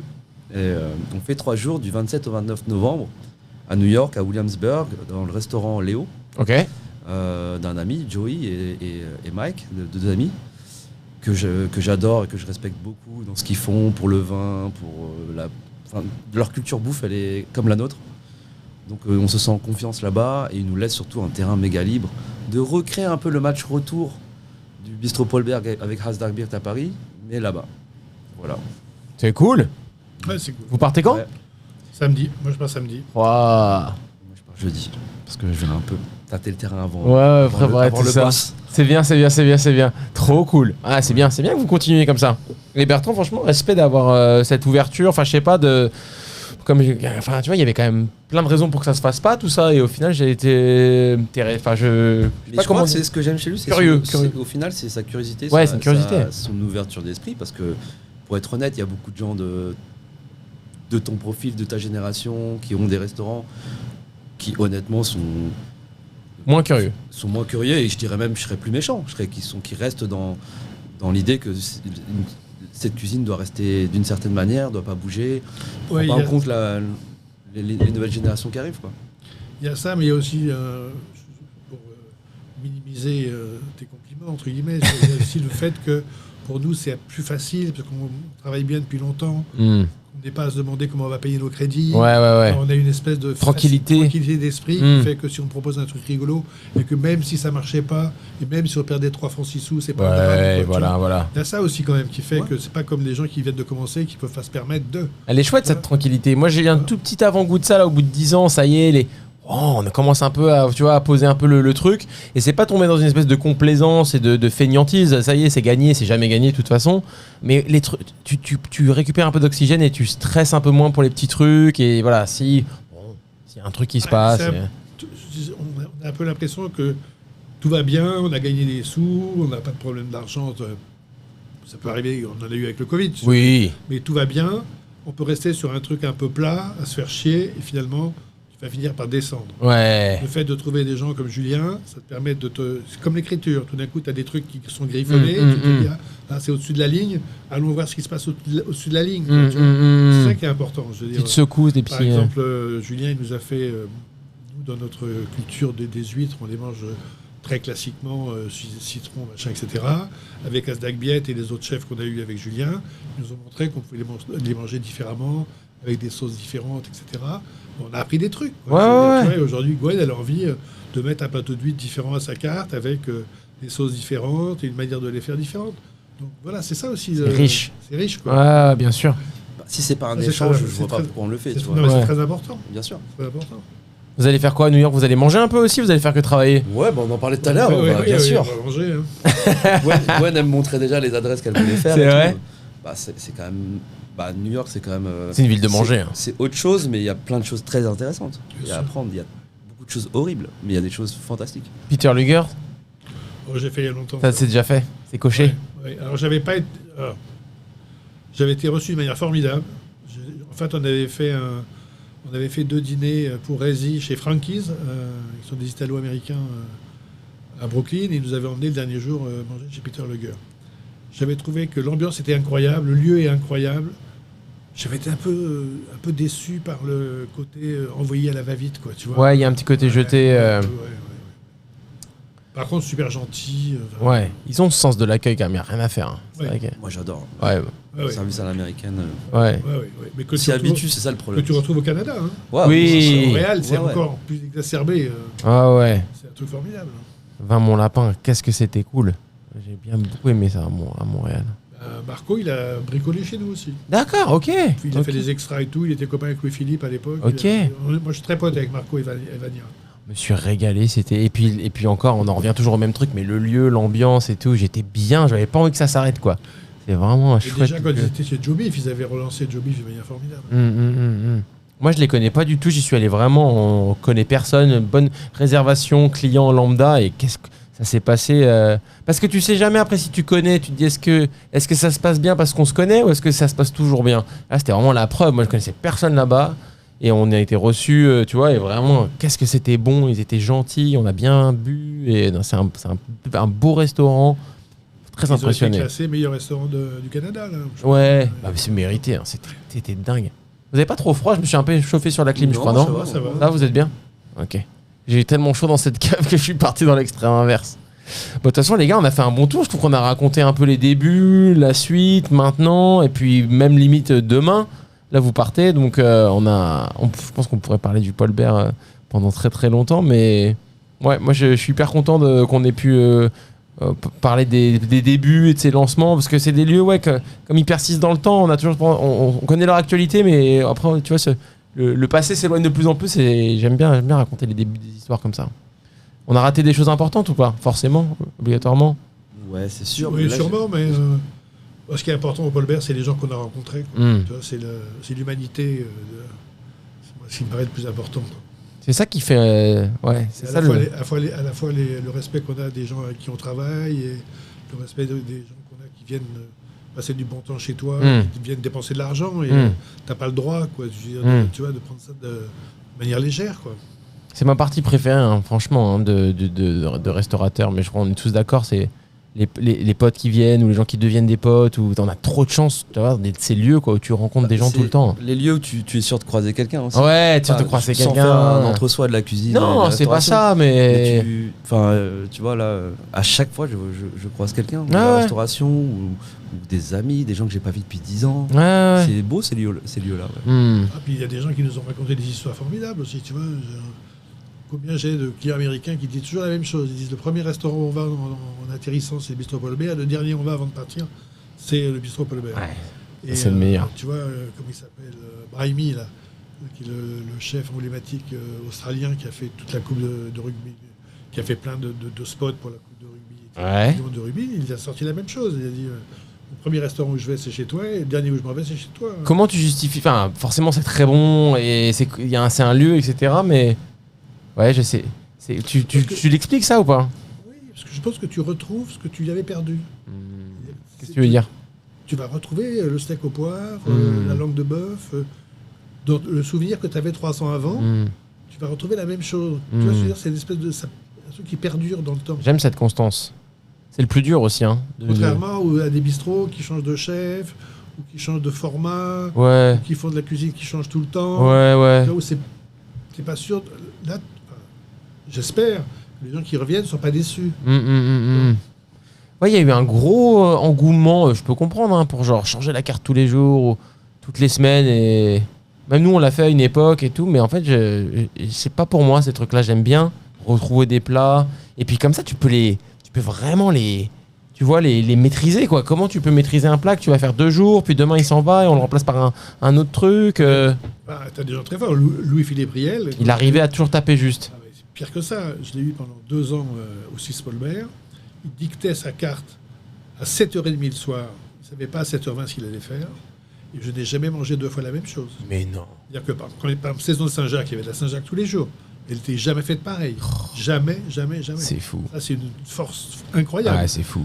Mais ça fait un restaurant qui ne peut pas pour moi être un restaurant d'habitude. Voilà. C'est pas pareil. Ouais. En fait, en tant que consommateur, de client, l'approche d'aller au restaurant, elle est différente. Quand tu as un craving, quand tu as une envie de quelque chose, tu y vas avec... Bistro Paulbert, c'est un lieu où tu sais un peu ce que tu vas manger et tu es déjà content avant, pendant et après. Quoi, tu vas gratter ce petit truc qui te gratte là, j'ai envie de ça là, tu vas le gratter. Et le sentiment que tu as quand tu manges exactement ce que tu voulais manger, parce que tu as la mémoire du plat et du moment, c'est fantastique. Ouais, c'est clair. Répondre à un craving, c'est genre fantastique. Ouais. Et j'ai une question pour toi. Le bistrot Paulbert dans 10 ans. Oh, tu vois, je t'ai dit qu'on posait pas des questions de journalistes, c'est toi qui ramènes des questions de journalistes. Parce que j'ai envie de savoir. Enfin, 10, 15, 20 ans. Comment tu le vois évoluer? J'ai pas d'idée. Moi, je sais que dans 10 ans, j'y serai plus. Ça, c'est sûr. Est-ce que quelqu'un de ma famille le reprendra? Je ne pense pas. T'as envie? Oui et non. C'est compliqué, donc c'est pas un cadeau non plus. Tu vois, c'est un truc un peu lourd. Hein. Et par contre, si jamais je m'en séparais, je ne le séparais qu'avec des gens qui continuent la même chose. Moi, je sens bien Corentine. Je ne suis pas sûr. Bertrand, tu dis c'est un peu lourd. Est-ce que des fois tu fantasmes sur plus faire ça? Ah non. Non. Pas du tout. Tu te poses jamais la question de te dire... Moi j'y pense des fois, juste le sentiment que ça me ferait de plus être en charge, de plus avoir ces gens qui travaillent avec moi. C'est comme tu dis, tu l'as dit toi-même, c'est lourd. C'est lourd, mais à côté de ça, c'est une drogue. Les gens qui viennent tous les jours, qui sont contents, pas contents. Des gens que tu n'as pas vus depuis longtemps qui repassent la porte, c'est aussi une drogue. Ouais, c'est vrai. C'est vrai. Ouais, c'est vrai, t'as raison. C'est vrai que tu es toujours entouré. Tu as beaucoup d'amour tous les jours quand même. Des gens qui viennent te voir. On est chanceux pour ça, c'est vrai. Bien sûr. Moi, je dis toujours qu'on a une chance incroyable d'avoir des gens qui viennent dépenser de l'argent pour te faire plaisir. C'est clair. C'est un truc formidable. Quoi. Non, mais c'est vrai. C'est un truc formidable. C'est vrai. Il faut jamais oublier qu'ils dépensent de l'argent. Ouais, c'est marrant, t'y penses, toi? Oui, je pense que c'est important d'y penser. Parce que pour eux, pour certains, ça peut être compliqué. Que c'est pas nous, ça nous paraît facile, ça nous paraît pas très cher, etc. Plein de gens, ils font un effort pour venir chez toi. Et je pense que tu leur dois ce respect-là. C'est une responsabilité. Ouais, c'est bien. Souvent, je le dis à mon chef, je me dis, c'est le petit menu, on s'en fout. Je dis, non, on s'en fout pas. Ils viennent dépenser 26 balles, mais on prend pas les tickets resto, donc ils dépensent vraiment 26 balles. Et que pour eux, c'est un budget. Et qu'on n'a pas le droit de se dire, c'est pas grave. Non, c'est vrai. Moi, ce truc-là, je le dis pour le premier et le dernier couvert. C'est dur, hein. Le premier, il sort nickel et tout. En plus, nous, on a des services qui sont longs. Mais ils dépensent la même thune, le premier gars et le dernier gars. Tu vois ce que je veux dire? Tu peux pas bâcler. Quoi. C'est dur. Hein. C'est vrai que c'est. Il y a plein de choses où on est obligé à chaque fois. Tu vois, de temps en temps, j'ai mon personnel. Tu vois, je dis n'importe quoi. On prend le couvert jusqu'à 2h. Deux mecs arrivent à 2h05. Les mecs, ils regardent la pendule. Je dis, vous foutez de ma gueule. Ils viennent traverser Paris. Est-ce que tu es sûr que ta montre et la sienne, c'est pas la même? Enfin, t'as pas le droit de faire ça. Tu peux dire. Tu as le droit de dire, monsieur, c'est trop tard, mais tu ne regardes pas la montre. Oui, voilà. C'est trop tard parce que la cuisine est fermée, c'est possible, mais tu ne regardes pas le truc en disant, tu commences à me faire chier, t'as vu l'heure qu'il est, quoi. C'est honteux. Oui, je comprends. C'est honteux. C'est marrant. C'est des réflexes, tu vois. Ouais. Très intéressant. C'est cool. Ouais, bah... Moi j'ai un autre sujet. Vas-y, balance, moi je te laisse conduire. Je réfléchis à tout ce qui se dit. Je veux absolument pas faire de la fausse pub, placement de produits ou quoi que ce soit, mais Zen Chef, 10 points. Je travaille pas pour Zen Chef. D'ailleurs, ils m'ont cassé les couilles au tout début qu'on a utilisé. Bref. Mais non, mais il Il y a un sujet sur lequel tu as été curieux aussi, tu m'as laissé un peu faire, mais les produits dérivés. Ah ouais, du oui. bistrot Paul Bert, oui. je pensais pas qu'il Oui, allait c'est accepter, vrai, tu c'est vois. vrai, c'est vrai, Je c'est pensais vrai, pas c'est qu'il allait vrai. accepter, et au final, parce que je faisais que de lui dire, je disais, mais franchement, si on faisait un t-shirt, un truc avec le logo du bistrot, les gens ils seraient comme des fous, quoi, parce que c'est vraiment pour les gens. Les gens, je pense qu'ils ont envie de prolonger ce moment J'avoue. émotionnel, affectif, J'avoue. du beau moment, du bon repas au bistrot Paul Bert, et de ramener un truc à la maison, quoi. L'assiette, elle est emblématique. Bah de ouf. L'assiette, elle est emblématique. J'ai des amis, ils l'ont aux États-Unis dans leur cuisine, mais comme un cadre, quoi. Ouais. Collé au mur. Donc Mais c'est vrai que quand Julien m'a proposé ça, je ne dis pas que j'étais sceptique, mais moi, ça ne représentait rien pour Ça moi. te parle pas, Ça ne ouais. parlait pas du tout. Tu vois, j'étais dans 1000 restaurants aux États-Unis ou ailleurs, à Ibiza, où il y a les casquettes, les machins et tout. Et j'avais toujours trouvé un peu ringue, quoi. un peu ringard. Le mec qui disait, bah, tiens, je t'ai acheté une casquette qu'on a bouffé là hier. Ouais. J'avais toujours l'impression que c'était un peu... En plus, moi, c'est pas mon truc. Tu Ouais, vois, ouais. voilà. Quand Julien m'a proposé ça, je me suis vraiment posé la question. Tu vois, je me suis dit, c'est quand même bizarre, ce truc de goodies. Et en plus, alors, j'avais une autre idée, c'est que pour moi, ça n'avait... Alors, contrairement à ce que je viens de te dire, ça n'avait d'intérêt que pour les gens qui pouvaient les acheter sur place pour les emmener. Mhm. Je me dis, c'est quand même bizarre d'avoir un site où il y a des goodies d'endroits où tu n'as jamais été, etc. Mhm. Il m'a pas convaincu. Tout d'un coup, je lui ai fait confiance. Je lui ai dit, écoute, finalement, il est plus dans l'air du temps que moi, ce garçon. Il est plus jeune, tu vois, il est plus dans la vie d'aujourd'hui. Essayons. Et on a fait un carton et c'est vrai que c'est vraiment grâce à Julien. Elles sont belles, Ah, ces mais- peintures là que vous avez mis sur le ça, c'est t-shirt. né d'un truc parce qu'on veut quand même faire des choses qui partent qui a du sens, quoi. Et moi, tous les jours, tu sais, quand on se prenait le petit café le matin, enfin le midi, en faisant un peu un débrief de la veille et tout, ce café, et j'étais toujours face à ces tableaux, du coup, au 6 Paul Bert. Et un jour, je te pose la question et tu me dis, bon, ben, c'est un ami, dessinateur, peintre, Michel Tolmer, qui a fait ces tableaux. Je dis, putain, ce serait sympa sur un t-shirt, ça et tout. Et c'est ce qu'on a fait. C'est trop beau. Ça a Ouais. beaucoup de sens pour ça. Et les gens sont ravis. Ouais, C'est surtout tout à ça, fait. tu vois, les gens qui peuvent repartir avec un petit truc ou acheter le poivre. Ça peut paraître, tu vois, en France, on n'a pas ce rapport au merch. Prolonger l'expérience un peu. Ouais, et moi, je trouve que c'est utile parce que les gens, ils sont ravis. Mm, C'est ça qui mm, mm. compte, quoi, tu vois. Et moi, ça me fait rebondir. Du coup, tu m'as donné une idée d'un truc que je voulais parler. Mais vous êtes. Tu disais qu'il y a pas mal de gens qui commencent leur séjour à Paris chez vous, chez toi, et qui le terminent. Donc, ça sous-entend qu'il y a pas mal de voyageurs. Ouais. Moi, je les appelle voyageurs, je les appelle pas touristes. Tout à fait. Et c'est vrai que nous, on nous casse les pieds avec cette histoire de touriste. Olibelli, c'est un truc à touriste, etc. Et il y a cette espèce de mal français un peu de toujours associer le touriste à quelque chose de pas qualitatif. S'il y a des touristes, alors c'est un mauvais restaurant, etc., etc., etc. Le Paul Bert, c'est la preuve que non. Je pense que nous, c'est la preuve que non. Il y a une espèce de gêne, de culpabilité avec le fait d'avoir des touristes dans son restaurant. Alors que si c'est un truc où il n'y a que des locaux, c'est fantastique. Alors qu'on sait toujours qu'il y a des Parisiens qui n'ont aucun goût et qui peuvent aussi très mal manger. Donc tu peux avoir un resto plein de Parisiens qui est dégueulasse. Et c'est très compliqué. Moi, je me vexe toujours avec cette histoire. On me le met dans les dents, cette histoire. Vous avez beaucoup de touristes, machin. Alors que c'est faux en plus, parce que des fois, on a du staff qui commence. Et la première chose qu'ils disent au bout de 15 jours, c'est « Ah la vache, c'est incroyable le nombre d'habitués que vous avez ». Comment t'as fait ta paix avec ce truc-là? Est-ce que c'est quelque chose qui t'a gêné, la présence des voyageurs au Paul Bert? C'est quoi ton rapport à tout ça? Écoute, moi, je suis plutôt flatté quand des gens viennent du bout du monde pour manger, déjeuner ou dîner chez moi. Mais bien sûr, mais moi aussi, ouais. C'est plus le regard que les gens ont sur le... Un jour, j'ai eu un gag. J'ai une jeune femme américaine, super jolie, qui arrive au bar, tu vas planter sur des escarpins et qui me dit, dans un mauvais français, elle me fait, c'est quoi ce restaurant? Qu'est-ce qui se passe? Elle me fait, il n'y a que les Américains. Je dis, vous venez d'où? Elle me dit, Dallas. Bah, je dis, vous devez me répondre à votre... C'est à Ouais. vous de me répondre. Ouais. Vous êtes... Et ce jour-là, je me suis dit, il faut oublier ça. Mais elle, ça la faisait chier. Et ça la faisait chier. Ouais, voilà. Ouais, tout à fait. Tu Elle vois avait l'impression qu'elle était tombée dans un truc qui était fait pour eux. Elle voulait son expérience parisienne, machin. Ça, et alors chez nous, il y a un autre truc, ils n'arrêtent pas de me casser les pieds avec ça, et je n'arrive pas bien à m'en dépêtrer, c'est qu'on a deux salles très différentes, une qui est nappée, une qui n'est pas nappée. On ne fait aucune différence avec ça. Comment... Nappé, pas nappé, ça veut dire... Ah oui, il est sur les tables. Excuse-moi, bien sûr. Il y a des nappes, Ouais. machin, et l'autre, Ouais. il n'y a pas de nappe. D'accord. Les gens qui disent, ah ben vous mettez les Américains là où il y a des nappes, et les Français ils ont le droit de table en bois. Casse-pied. Non, c'est au hasard, je dirais, c'est vraiment au hasard. Ouais. Tu vois, donc, à un moment, c'est dire on va tout napper. Je me suis dit, je vois pas pourquoi je changerais pour Ouais. faire plaisir à trois imbéciles. Bien sûr. Et dénapper non plus, donc on est resté comme ça. Mais tu sais, les gens, ils ont toujours besoin de trouver un truc qui va pas. Quoi. Ouais, bien sûr. Moi, Mais moi qui suis un peu vieux, tu vois, j'ai vite fait l'envie de leur dire que si vous n'êtes pas content, Oui. allez oui. ailleurs, quoi, tu vois. Mais c'est vrai. Tu l'as déjà dit. Je l'ai dit 1000 fois.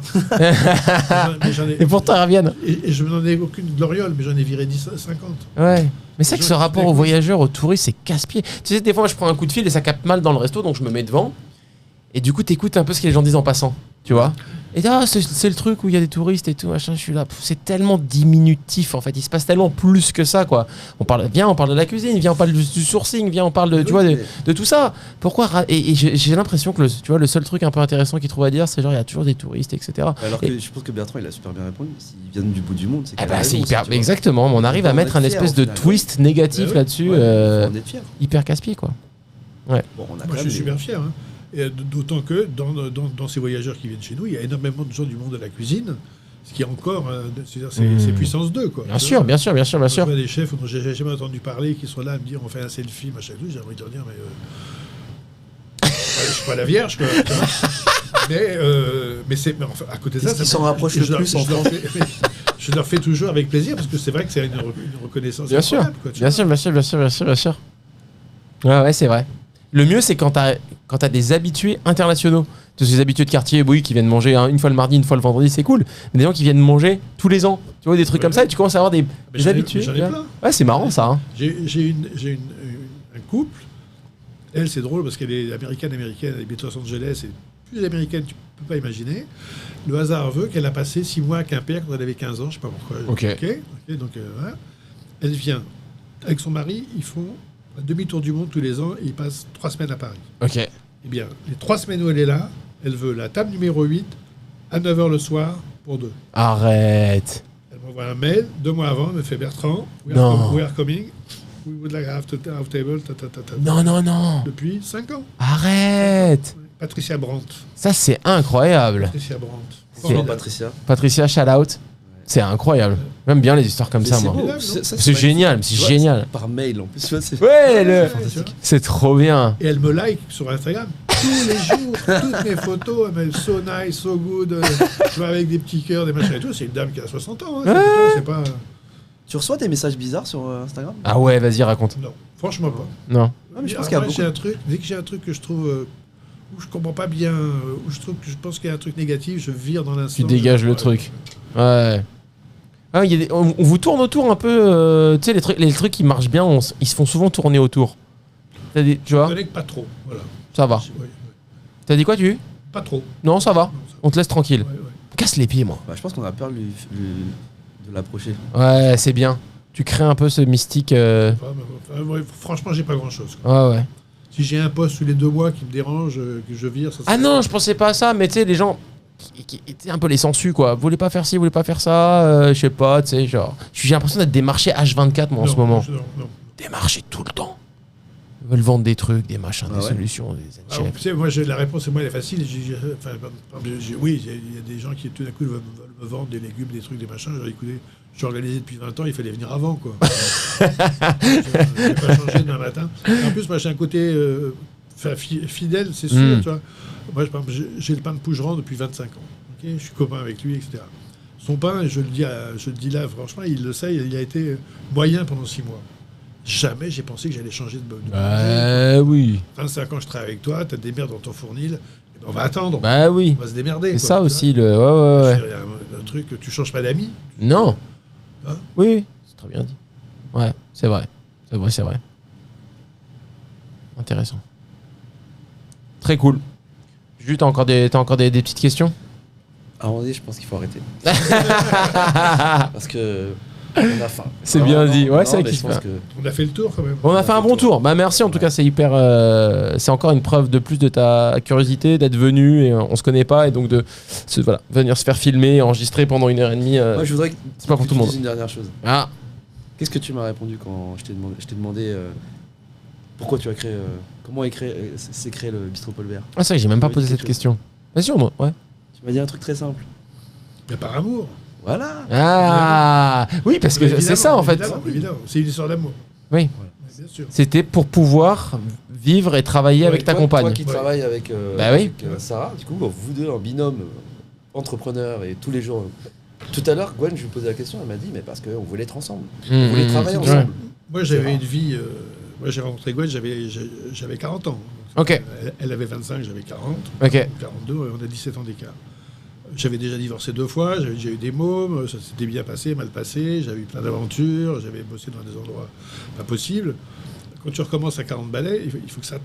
Il faut trouver un truc qui marche, quoi. Ouais. Donc j'avais fait... dans ma tête, j'avais fait une espèce de liste de ce qu'on pouvait faire et pas faire, et je savais que si tu bossais pas avec quelqu'un, ça marcherait pas, quoi. Ouais, tu te croises le matin, tu te croises le soir. On a toujours été très fusionnels, donc on avait décidé que ça serait comme ça, quoi. Ouais. Et ça, c'est la question en interview qui revient tout le temps. Bah, pour moi, ça et tout. Alors, c'est comment de travailler en couple, mais enfin, tu vois, les gens s'attendent à ce que tu dises ah oui, c'est compliqué et tout, mais moi, je trouve ça.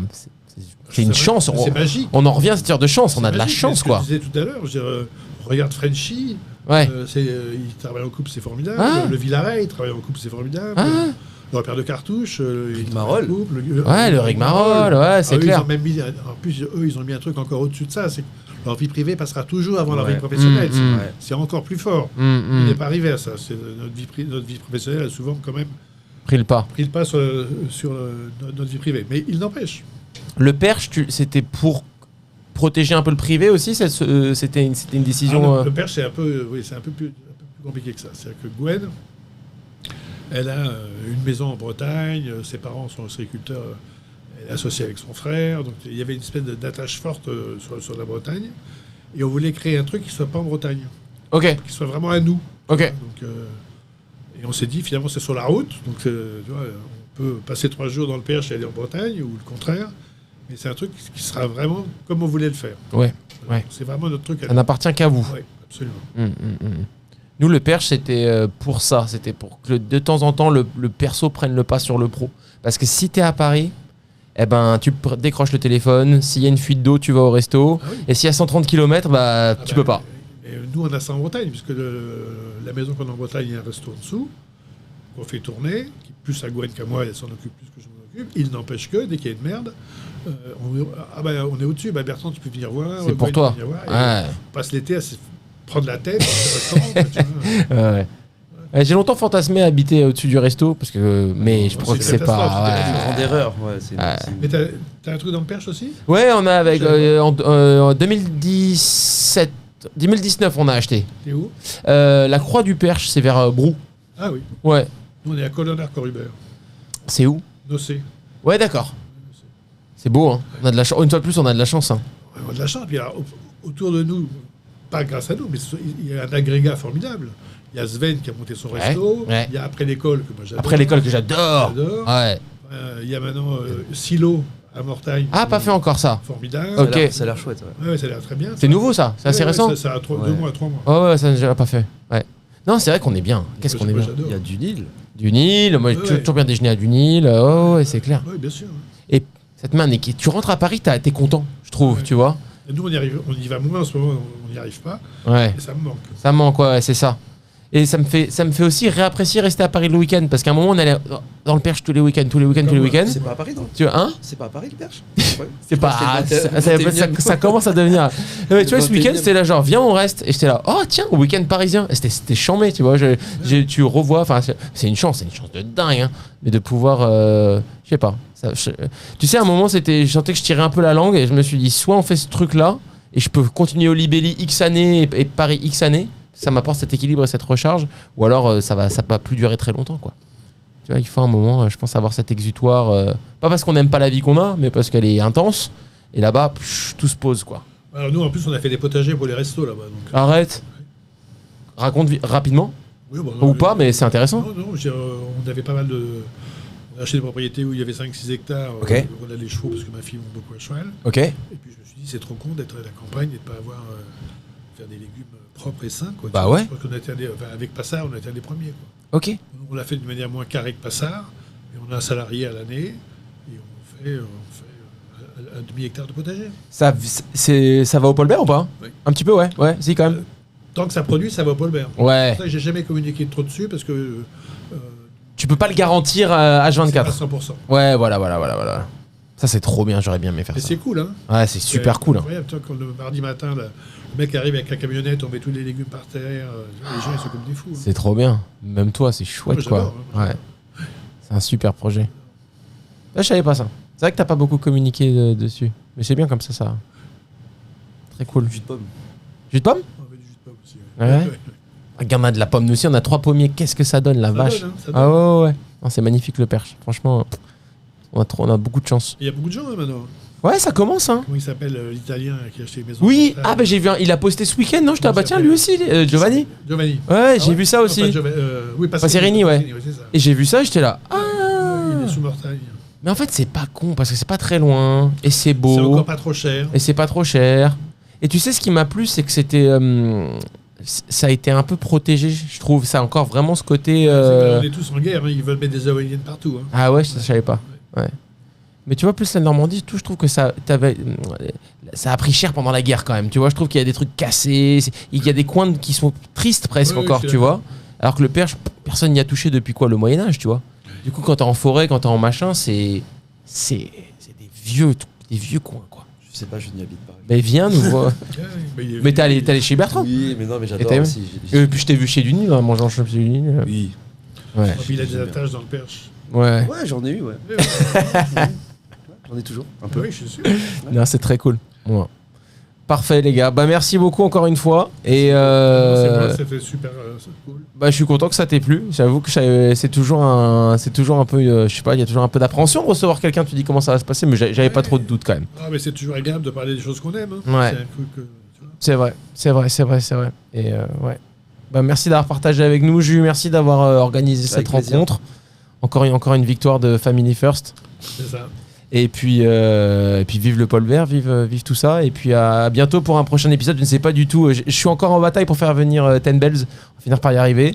Et puis si vous avez des idées, envoyez-moi des messages et on essaiera de faire venir ces gens-là. Bonne soirée, à bientôt. Super, merci. À bientôt, beaucoup. bye bye, À merci. bientôt.